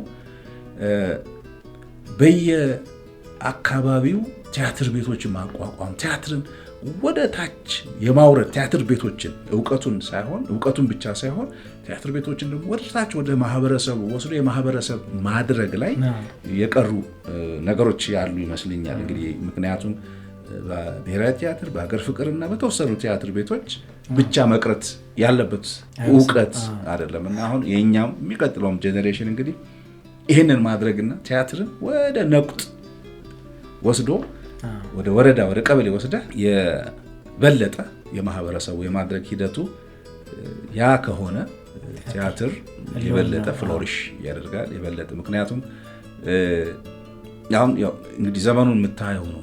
በጣም ፈጣን ነው። በጣም የፌስቡክ የምናምና የሚባል ነገር ነው። ግን የቲያትር ባህል ደግሞ በጣም የዳበረባቸው ሀገሮች ስቲል ቲያትር ቤቶች ፉል ናቸው። በፉል ማለት አመቱን ሙሉ ቲያትር ተመልካች ያለው የሚሄድበት ሁኔታ ታያለያ። በጣም የዳበረ የቲያትር ካልቸር መፍጠር የቻሉ ሰዎች ናቸው። እኛም ሀገር ያን ማድረግ ይቻላል፣ የሚቻል ይመስለኛል። ይቻላል። ምክንያቱም እንግዲህ ይሄ የአመራር ድፍረትና ቆራጥነት የሚጠይቅ ነው። ሞር ላይክሊ እንግዲህ ወደዛ በውድም በግድም ምንሄድ ይመስለኛል። ያን ጊዜ ቲያትርን የበለጠ እናያታለን ብዬ ተስፋ አደርጋለሁ። የሚገርምህ መልኬ አሁን ስታነሳልኝ ወደ ወረዳ ስትል እኛ አሁን እኔ ድሬዳዋ ነው ትምህርት የተማርኩትና እኛ ቲያትር ነበረ ድሬዳዋ ከተማ ውስጥ ጎህ የቲያትር ክበብ፣ እድል የቲያትር ክበብ፣ ጽናት የቲያትር ክበብ፣ ሞናርክ የቲያትር ክበብ የሚባሉ ነበሩ። የሚገራርሙ የቲያትር ባለሙያዎች ወጡ። አሁን እነዛ ልጆች የት ናቸው ስትል አዲስ አበባ ውስጥ የሆነ ቦታ ላይ ገብተው ስራ እየሰሩ ያሉ ልጆች አሉ። የተቀረጹት እዛ የቲያትር ክበብ ውስጥ ነው እና እነዛ የቲያትር ክበቦች ደግሞ በየቀበሌው በየወረዳው እየሄዱ ማህበረሰብን ያዝናናሉ፣ ያነቃሉ። ብዙ ነገር ነበረው። እንደገና ሪክሩት ያደርጋል ከዛው ከማህበረሰቡ አክተሩን፣ ዘፋኙን፣ ምኑን ሁሉን እዛው ጸሐፊውን ተሰጥቶህንም የምታገኝበት መድረክም ይፈጠራል እና ጎህ የቲያትር ክበብ ውስጥ ነበርኩኝ። ጎህ የቲያትር ክበብ ውስጥ ስሰራ ቲያትር የመተወን ብቻ ሳይሆን የመጽሐፍ እድል ተፈጠረ። የመጽሐፍ ብቻ ሳይሆን ኤኒ ገቢ ትባልና ሞክረው ምናምን ትባልና ሙዚቃም ደግሞ መድረክ ላይ ለመጫወት ትንሽ የተንደፋድፌ ነበር እና እነዛ ነገሮች ሰው ፊት እንዲያቆሙ ምክንያት ይሆናሉ። ራስን እንድትገልጥ እንድትናገር፣ ሰው ፊት እንድታወራ ምክንያት ይሆናል። ቢያንስ ስለ ራስ እንድትናገር ያደርጉሃል እና እንዳልከው አሁንም ትልቁን ግዙፉን መልክ የኢትዮጵያን ቲያትር ለማየት ወረዳ ድረስ ቀበሌ ድረስ መግባት ያስፈልጋል። ይሄን ሲስተም ይፈልጋል። ሲስተም የሚቀርጹ ሰዎች ያስፈልጋል። በስርዓት በስነ ስርዓት ወርዶ ልክ እንደማንኛውም ትምህርት በዩኒቨርሲቲ ደረጃ ላይ ቲያትር የሚሰጠው ወርዶ ታችኛው ድረስ ቢሰጥ በጣም ትልቅ ሀብት ነው ብዬ አስባለሁ። ስለዚህ ያልከው ሐሳብ በጣም ተገቢ ነው። እንዳልከው ያንተ ስልጣን ሆኖ አንተ የምትቆርጥበት የምትፈልጥበት ሳይሆን ባለሙያ ነህ። ሁለት ወጥ ትልልቅ ታሪካዊ ስራ ሰጥተህናል። አንተ የምትናገረው ነገር ይታመናል። የሚመለከቱ ሰዎች ጋር ሄዶ ለውጥ ያመጣል ብዬ ስላሰብኩ ነው ይሄን ጥያቄ ያነሳው። ተስፋ እናደርጋለን። መልኬ የምትወደው ዘፋኝ አለ እንዴ? በጣም የምትወደው ዘፋኝ ሁልጊዜ ብታዳምጠው የማትሰለቸው? ጋሽ ጥላሁንን በጣም ወደዋለሁ። በጣም የትኛው ዘፈን ይማርካል? ሩቅ ምስራቅ ሳለሁ። ጃፓን ነው ልጅ እውነተኛ ታሪክ ላይ ተመስርቶ የተሰራው እሱ ነገር ነው። እንግዲህ ያው ታሪክ ልክፍት አይደል? በጣም ከሚቆጩኝ ታሪኮቼ የኔ ታሪኮች ያንተም የሁላችንም ታሪኮች ምንም ግን ያልተባለበት ምንም ያልተሰራበት ፍጹም ደግሞ መስራት የምፈልገው ታሪክ የቃኘው ሻለቃ ታሪክ በቃ ሁሌም ምንድነው የሚኮረኮረኝ ማለት ብዙ ነገር ታያለ እዛ ታሪክ ውስጥ። እዛ ዝም ብሎ ተራ ወታደሮች ሄደው ተዋግተው የመጡት ታሪክ አይደለም፣ ትልቅ ታሪክ ነው። እና ግጥሙን የጻፉት ሻምበል ዮሐንስ አፈወርቅ መሰለኝ፣ ራሱ ጥላሁን ይሁን አይደለም ዜማውን መሰለኝ ሻምበል አፈወርቅ። ግጥሙን ግን እዛው ኮሪያ ዘምተው የነበሩ ዘማች ናቸው። እና ስቶሪው ደግሞ የሚገልጽልህ ነገር ኮሪያ መዝመቴ እጅግ ደስ ይለኛል፣ ጃፓን እንዲያድርጌ ምናምን የሚል ነገር አለው። እና ያ ታሪክ እንግዲህ አስበው አንድ የኢትዮጵያ ጦር ሻለቃ ኮሪያ ሄዶ ወንዝ የለው ተራራ የለው ወገን የለው ለባንዲራው ብሎ የከፈለው መስዋዕትነት እዛ ሀገር ሰርተው መጡ። ኮሪያ የምትባል አሁን በጣም ስልጡን ሀገር፣ በጣም ስልጡን ሀገር፣ በጣም ምን ያህል በእውቀት የመጠቁ ህዝቦች እንደሆኑ ታያለህ። ለነዛ ህዝቦች መሰረት የኢትዮጵያውያን ደም ተከፍሏል ያን ጊዜ ማለት ነው። እጅግ የሚያሳዝንህ ግን እዛ ሄደው የኮሚኒዝምን አከርካሪ ሰብረው ነው የመጡት እነማ ኢትዮጵያኖች ጀግኖች። የቃኘው ሻለቃ አገራቸው ሲገቡ ግን ወይ ደግሞ የኮሚኒዝም ሰባኪ ቀሳውስት ጠበቋቸው። ማርክሲዝም ሌኒዝም ይዘው እዚህ ጠበቋቸው ሀገራቸውን። እዛ በተግባር የሰበሩት ኮሚኒዝም እዚህ ደግሞ በይፋ ሀገሪቱን ሰበራት። ስለዚህ ይሄ ለኔ ሁሌም ምቆጭበት ደግሞ ምጽፈዋለሁ ይሆናል ብዬ ተስፋ አደርጋለሁ። ቲያትርም ባይሆን መጽሐፍ ሊሆን ይችላል፣ ትልቅ መጽሐፍ ሊሆን ይችላል። ግን አውዱት ይሄም የታሪክ ልክፍት ነው እንዳልከውና መለከፍ ነው። የጥላሁን ገሰሰን ጃፓናን ልጅ እኔም በጣም ነው የምወደው። በነገራችን ላይ እንደውም በክሊፕ ደረጃ ሰርተው ታይታ ከሆነ አንድ አበሻና አንድ ጃፓናዊት እና ለስሜቱ በጣም ቀርቦልኛል። ዘፋኙ ለዘፈነው ስሜት ቀርቦ ነው ያየሁትና ሌላስ ማንን ትወዳለህ? እንደው ከዘፋኞች በጣም ቅርብ የምታዳምጠው ማይሰለች? ጂጂ የኛዋ ጂጂ ምን ከስካትለው ምን አለ መሰለኝ ያኔ መርካቶ የሷ ዘፈን ወጥቶ እንግዲህ እንዳልኩ ፍሪጅ፣ ቴሌቪዥን፣ ቴፕ ምናምን የሚሸጥበት ሱቅ ነው እና ያው ቴፕ ትከፍታለህ ሰው ኦዲየንሱ እንዲሰማ እና ዘፈኗን ግን ከእስከ ስራ ትቼ ሰማው ነበር። የሷን ሲዲ ያኔ ሲዲ ደግሞ ብርቅ ነበር እና አጎቴ ሁሌ መጥቶ ይሄ ሰው የስራውን ይሰራል እያለ ሁሌ ይወቅሰኝ ነበርና ግን በቃ ጂጂ ናታ ምን ታደርገዋለህ በቃ አትችልም። እና የሷ ዘፈን የትኛውን ስፔሻሊ ደግሞ ልክ እንደ አድዋ ስትወስድ ካህኔን ስትወስድ ታሪክ ነው በቃ ይገርማል። በጣም ንጉስ አርማህንስ ለመጻፍ ምን አነሳሳ? ንጉስ አርማህ ማን ናቸው አሁን ላለው ትውልድ እስቲ ንገረን። ምክንያቱም ታሪክ ተሰንዶ ነው መቀመጥ ያለበት በተለያየ መልኩ። ይሄኛው አሁን የምናወጋበት መድረክ ታሪክ የሚሰንድ ነው። አንተ የጻፍከው ቲያትር ታሪክ የሰነደ ነው። ንጉስ አርማህ ማን ናቸው? እንዴት አነቃቆ ለምን ጻፍካቸው? እንዴት ነው የታየው? እስቲ ንገረኝ። እሱ ጋር የኢትዮጵያ መሪዎች የአፄ ኃይለ ሥላሴን ብትወስድ ሳውዲ አረቢያን ሲጎበኙ የንጉስ አርማህ ታሪክ ይነሳ ነበር እንግዲህ የዛን ጊዜ በነበሩ ሁኔታዎች። ከዛ ሌሎችም የኢትዮጵያ መሪዎች ስለ አረብና ኢትዮጵያ ግንኙነት ሲያነሱ የመጀመሪያውን እኮ እስልምና ተቀብለን እንዲያደረግን ምናምን እያሉ የሚያወሩት ታሪክ አለ። ያ ሆኖ ግን የንጉስ አርማህ ታሪክ መነሻው ብዬ ማስበው ምንድነው ያን ጊዜ እንግዲህ በ90ዎቹ 80ዎቹ ያው ከዚህ ከኢህአዴግ ወደ አዲስ አበባ መግባትና ስልጣን መያዝ ጋር ስታያይዘው ያን ጊዜ ምን ይባል ነበር መሰለህ? የኢትዮጵያ ታሪክ የ100 ዓመት ታሪክ ነው። የ100 ዓመት ታሪክ እቺ አሁን ያለች ኢትዮጵያ 100 ዓመት ነው ታሪክ ነው ያላት የሚል ሁሌ በቃ በደንብ ግዝት አድርጎ የምትሰማው በሬዲዮም በቴሌቪዥን የፖለቲከኞች ንግግር አለና እንግዲህ ማን የተሳሳተው አይነት ፊሊንግ ውስጥ እኔ ነኝ እነሱ ማለት ኢትዮጵያ እኮ አይ ቲንክ ያለፈው 100 ዓመት ኢትዮጵያ ነበረች፣ ግን የኢትዮጵያ ታሪክ የ100 ዓመት ታሪክ አይደለም በፍጹም። ስለዚህ እንዴት እንዲሊሉ ይችላሉ የሚል ያው ራስ የምትሞግትበት ነገር አለ አይደል?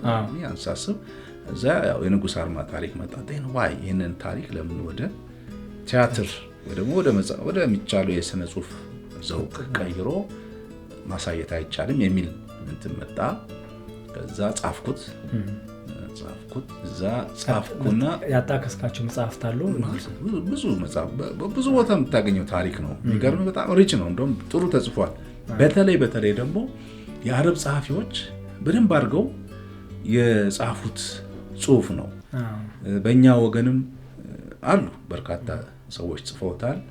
በተለይ ግን ዶክተር ስርጉ ሀብለስላሴ የሚባሉ በጣም ሊቅ ኢትዮጵያዊ የቤተ ክህነት መዝገበ ቃላት የሚል አሁን ታትሟል። በእርግጥ ድሮ ግን የዛን ጊዜ ያልታተመ መጽሐፍ ነበራቸው። እዛ ላይ በደንብ አድርገው ጽፈውታል።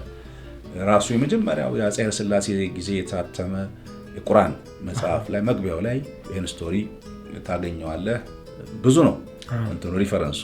እንግዲህ ጻፍኩት። የዛን ጊዜ ሜጋ ኪነ ጥበባት ሰፈሬ ስለሆነ ጎላ ሰፈር አለ። ጎላ ነው በእግር ወክ አድርገህ ትሄዳለህና ጎላ አንቲገን ይታይ ነበር። አንቲገን ቲያትር አንቲገና ነው እና አለማየሁ ታደሰ አንቲገና አለማየሁ ታደሰ ንጉስ ሆኖ ተኩስ ከተባልኩ ወደ ህዝቡ መተኩሳለሁ አይነት በጣም እና እዛ እሱን ያዘጋጀው ተርጉሞ ያዘጋጀው ሳህሉ የሚባል ጎበዝ ቲያትር ሰው አለ ነበር የዛን ጊዜ። አሁንም አክቹአሊ አለ ግን ኢትዮጵያ ውስጥ አይደለም ያለው። ይሄን ስክሪፕት ሰጠሁት፣ በጣም ወደደው። ከዛ እስቲ ብሎ ደግሞ እሱ ትንሽ 15 ገጽ መጥቶን ተመሳሳይ ስቶሪ ላይ እኔና እሱ ጽፈናል። እሱ በራሱ ቋንቋ እኔም በራሴ እንትን ጽፈን አየው። ከዛ አየሁት እንዴ ኦልሞስት ዘ ሴም እኮ ነው ምናምን ስለው እስቲ የሚጠቅም ከሆነ ሞክረው የእሱን ማሳብ ወሰድኩ። በደንብ ሪች አደረግኩትና መልሼ የሰጠሁት እዛ አየሁና ይሄ አለኝ ሜጋ አይደለም እስቲ ብሔራዊ ቲያትር ውሰደዋል። እዛ እሺ አልኩኝ። ብሔራዊ ይዤ ሄድኩኝ። ከዛ በፊት ግን ለሱ ከማሳየት በፊት መሰረት ህይወት ጎረቤት የነበረች ኦልሞስት እዛ ጎላ ሰፈር ውስጥና ለሷ ሰጠዋት። አክተር ናት አሁን ብሔራዊ ቲያትር ኦልሞስት እሷን በጣም ወደደችው። እዛ አዳበር ነው ብቻ ያው እዛን ጊዜ እንትን በሚለው እዛ ብሔራዊ ቲያትር ሰጠነው። ብሔራዊ ቲያትር እንዳልኩ አውቶማቲክ ነው ያለፈው። ወዲያው አዘጋጅ ተመደበና ወደ መድረክ መጣ። ወደ መድረክ ሲመጣ እንደገና መልሰን ሪራይት የማድረግ እድሉ ነበረ ከዛው ከሳህሉ ጋር እና በጣም ተወዳጅ ነበር። አዘጋጁም ማን ያዘው እንደሻው። የንጉስ አርማ ታሪክ ደግሞ ከ24 ዓመት በኋላ ራሱን ደገመ። አሁን ኢትዮጵያ ብሔራዊ ቲያትር እየታየ ነው ያለው። አሁን ደግሞ በሌላ አዘጋጅ የቲያትሩ ድል ብለው የኔ ድል ሌላ ግዙፍ አዘጋጅ ዶክተር ተሻለ እንደገና አዘጋጀው። የሚገርምህ አሁን ዶክተር ተሻለ ሲያዘጋጀው መጀመሪያ ብሔራዊ ቲያትር ያስገባዋትን ስክሪፕት ነው ይዟት የመጣው። እኔ መድረክ ላይ የወጣውን ስክሪፕት ያዘጋጅ ሰጠው ነው ይሄን አልሰራውም ማለት ለምን አልኩት። እኔ መሰራት እችል ነው አለ። ዋው በራሱ በቃ የራሱ ምክንያቱም ምንድነው መሰለህ ያንን አላየው፣ የቀደመውን ቲያትር አላየው። ይሄ ምንም አላየው ነው የዛን ጊዜ አላየው። ገና ተማሪ መሰለኝ ወይ ደግሞ አይ ዶንት ኖ ዩኒቨርሲቲ አስተማሪ ከሆነ በኋላ እችኛዋን የመጀመሪያዋን ስክሪፕት ብዙ ጊዜ አስተምሮባታል። ብዙ ጊዜ ከቲያትር ቤት ወስደው ከዛ አስተምሮባታል። እንደገና ደግሞ እዛው ዩኒቨርሲቲ ቲያትሩን ሰርቶታል ከተማሪዎች ጋር 2-3 መመረቂያ ጽሑፍ አድርገው ተማሪዎች አዳዲስ ተማሪዎች ሲሉ ሰርቶታል። ስለዚህ ልክ ንጉስ አርማህን ለማዘጋጀት ሲመጣ እሱ 10 ምናምን ዓመት የሰራው ቲያትር እችን ነው ማዘጋጀው ብሎ ሲሰጠኝ ሳነበው ገረመኝ። እኔ ራሴ በጣም ገረመኝ። ማለት ፍሬሽ ማይንድ ነው የመጀመሪያው አለኝ። በቃ እኮ ክሩድ ነው አለኝ። በቃ እኔ ከዚህ ነው የምሰራው አለኝ። ከዛ እውነትም እሱን ሲሰራውና አሁን መድረክ ላይ ሲወጣ ሳየው ማለት በቃ ዋው በጣም ይገርማል። በነገራችን ላይ መልኬ በጣም ስለ ትህትና እኔ መመስከር እችላለሁ። በጣም ሀምብል ነው። ያደምጣል፣ ሰዎችን ያደምጣል፣ ይሰማል። ነገሮች ላይ ቶሎ ጄጄ አያረግም፣ ቅን ነው ይለዋል። እና እኔ ይሄን መመስከር እችላለሁ። ይሄን እንድትሆን ያገኘው ነገር አለ? የተሰጠህ ነገር አለ ወይ? ህይወትም እኮ ያው ትምህርት ቤት አይደለ? እውነት ነው። እንደው ዝም ብለን ብሩን ብሩ ብትል ምን ታመጣለህ? እንግዲህ የተፈጥሮም ጉዳይ ሊሆን ይችላል። ግን ምንድነው ምክንያት ያጠግበኛል። አጥጋቢ ከሆነ ምልህ እንትን አይደለም የሚፈርስ ነው ምልህ። አንዳንዴ የሚተካኝም ከኔ በላይም የለም ብለህ ስታስብ ይመስለኛል እንደዛ አይነት ነገሮች የሚመጡት። የሚገርምህ ፍሬ ያለው ዛፍ ጎንበስ ይላሉ አበውና እሱን አስተውላለሁ አንተ ጋር ብዙ አውቀህ ሳለ ብዙ ሰርተህ ሳለ ብዙ ማለት በቁጥር አይደለም የሰራኸው ስራ ሄዶ የሚሰጠው የመዘዝከው ታሪክ እዛ ውስጥ የቆየህበት ጊዜ እድሜህን የሰጠህበት ነገር ከዛ የሰጠው ነገር ደግሞ ለሀገር ላይ ሄዶ የሚያመጣው ነገር ነው እሱ ብዙ የሚያስብለው እና ያ ብዙ አውቀህ ሳለ ብዙ ሰርተህ ሳለ ጎንበስ ማለት እውቀትህ ይባረክ። እኛ እሱን ነው የምንለው። አሁንም ጥበብ አይለቅብህ ጥበብ አይንጠፍብህ እሱን እንላለን። እዚሁ ተመርኩዤ ከባህሪ ጋር ተመርኩዤ 6 ወር ሙሉ ስንለማመድ በአብዛኛው ንጉስ አርማን በአብዛኛው ቀድሞ ብዙ ጊዜ ደግሞ እኩል ደርሶ እስከ መጨረሻው ድረስ ትሬኒንግ እስከምናረግ ድረስ 6 ወር ሙሉ ከዛም በላይ አብሮን ነበረ። ይገርመኛል። ሌላ ቦታ ደራሲዎች ሰጥተው አለኝ ምናልባት ቲያትሩ መድረክ ላይ ሊወጣ አካባቢ ሊመጡ ይችላሉ ወይ የመጀመሪያዎች አካባቢ 6 ወር ሙሉ በየለመመዱ ሰዓት ላይ ይመጣ ነበረ። ይሄ ይገርመኛል። ምን እንደው እዚህ ጉዳይ ላይ እንደው ቢያወራልህ ደስ ይለኛል አለኝ። የወለድከውን ልጅ ሌላ ሰው እንዳያሳድግብህ ፈርተህ ነው ሰግተህ ነው? እስቲ ንገረኝ። ልጅህን እንደ ጸጉር አቆራረጡ ላይ አለባበሱ ላይ እንዳያበላሸው ፈርተህ ነው? እስቲ ንገረኝ። አይደለም ምብልህ እውነት ለመናገር ለምሳሌ ከዚህ በፊት በነበሩኝ ኤክስፒሪየንሶች ላይ እንደዚህ አልነበረም። አሁን በምልህ ለምሳሌ መጀመሪያ ንጉስ አርማ ሲዘጋጅ ብዙ አልመጣም ነበር ወደ ቲያትር ቢኮዝ ያን ጊዜ እንዳልኩ ቤተሰብ ሱቅ ውስጥ ሰራ ነበር። ጊዜውም አልነበረም። ግን ባለኝ አጋጣሚ ግን አልቀርም በነበረኝ የዛን ጊዜም ቢሆን ልምዶች ላይ የማየት እድሉ ነበረኝ። ይሄድ ነበር ምናምን። ግን አጋጣሚዎቼ በጣም ውስን ነበሩ። ከዛ ህንደኬ ሲዘጋጅ ደግሞ ጌትነት ነበር የሚያዘጋጀው። የንባቡም ጊዜ የተወሰኑ የልምምድ ጊዜዎች ነበርኩ። ከዛ ደግሞ ወደ መጨረሻው የልምምድ ጊዜም ነበርኩ ህንደኬም ሲዘጋጅ። ግን እንደዚህኛው አሁን ንጉስ አርማ ሲዘጋጅ እንደነበረው አልነበረም የነበረው። ለምን እዚህ ላይ ተለያ? ከመጀመሪያው ጀምሮ የነበረውን የዝግጅት ሂደት መከታተሉ ለኔ ከዶክተር ተሻለ ሳትከፍል ወይ ደግሞ እንትን ሳትል የምታገኛቸው በጣም የሚገራርሙ እውቀቶች አሉ። የበለጠ እዚህ ምንድነው ስሙ እዚህ የእውቀት መስክ ላይ የቲያትሩ እውቀት መስክ ላይ ከጽሁፉም በላይ ወደ ዝግጅቱና ወደ ምንድነው ስሙ ትወናው ሂደቶች ውስጥ የበለጠ ጠልቆ የመግባት እድሉን ሰጥቶኛል። ስለዚህ ይሄ ምልህ 4 ዓመት 5 ዓመት የሚፈጅ የእውቀት ዘርፍ ነው። በጣም እንደገና ደግሞ ዶክተር ተሻለ እንደገና ከትምህርቱን ባሻገር በልምድ ዳበሩ አለ እና እንደገና ዶክተር ተሻለ ነው ምልህ ኢትዮጵያ ውስጥ አሉ ከምትላቸው አዘጋጆች መካከል አንዱ ነው። እና ይሄንን ቴብል ረግጠት ሄዳለሁ ወይ ነው ጥያቄ? አትችልም። አይቻልም። ይሄ አንዱ ነው። ሁለተኛ ደግሞ ቲያትሩ ንጉስ አርማ ነው። ሂደቶቹ የስራው ሂደት የሆነ ኮሽ ሳይል ቢወጣ ምኞቴ ነበር። እንግዲህ የሆነውም እንደዛ ነው። ስለዚህ ያንን በሚችለው ሁሉ ማገዝ ነበረብኝ። ያን ለማድረግ እዛ ነበርኩ። እሱ ይገርምሃል። አሁንም ወኔ አምባ እየተሰራ ነው። እንግዲህ 2 ሳምንት ሆኖናል መስራት ከጀመረ። አሁንም እንደዛው እሱ ላይ መጣልሃል ወኔ አምባ መጣልሃል።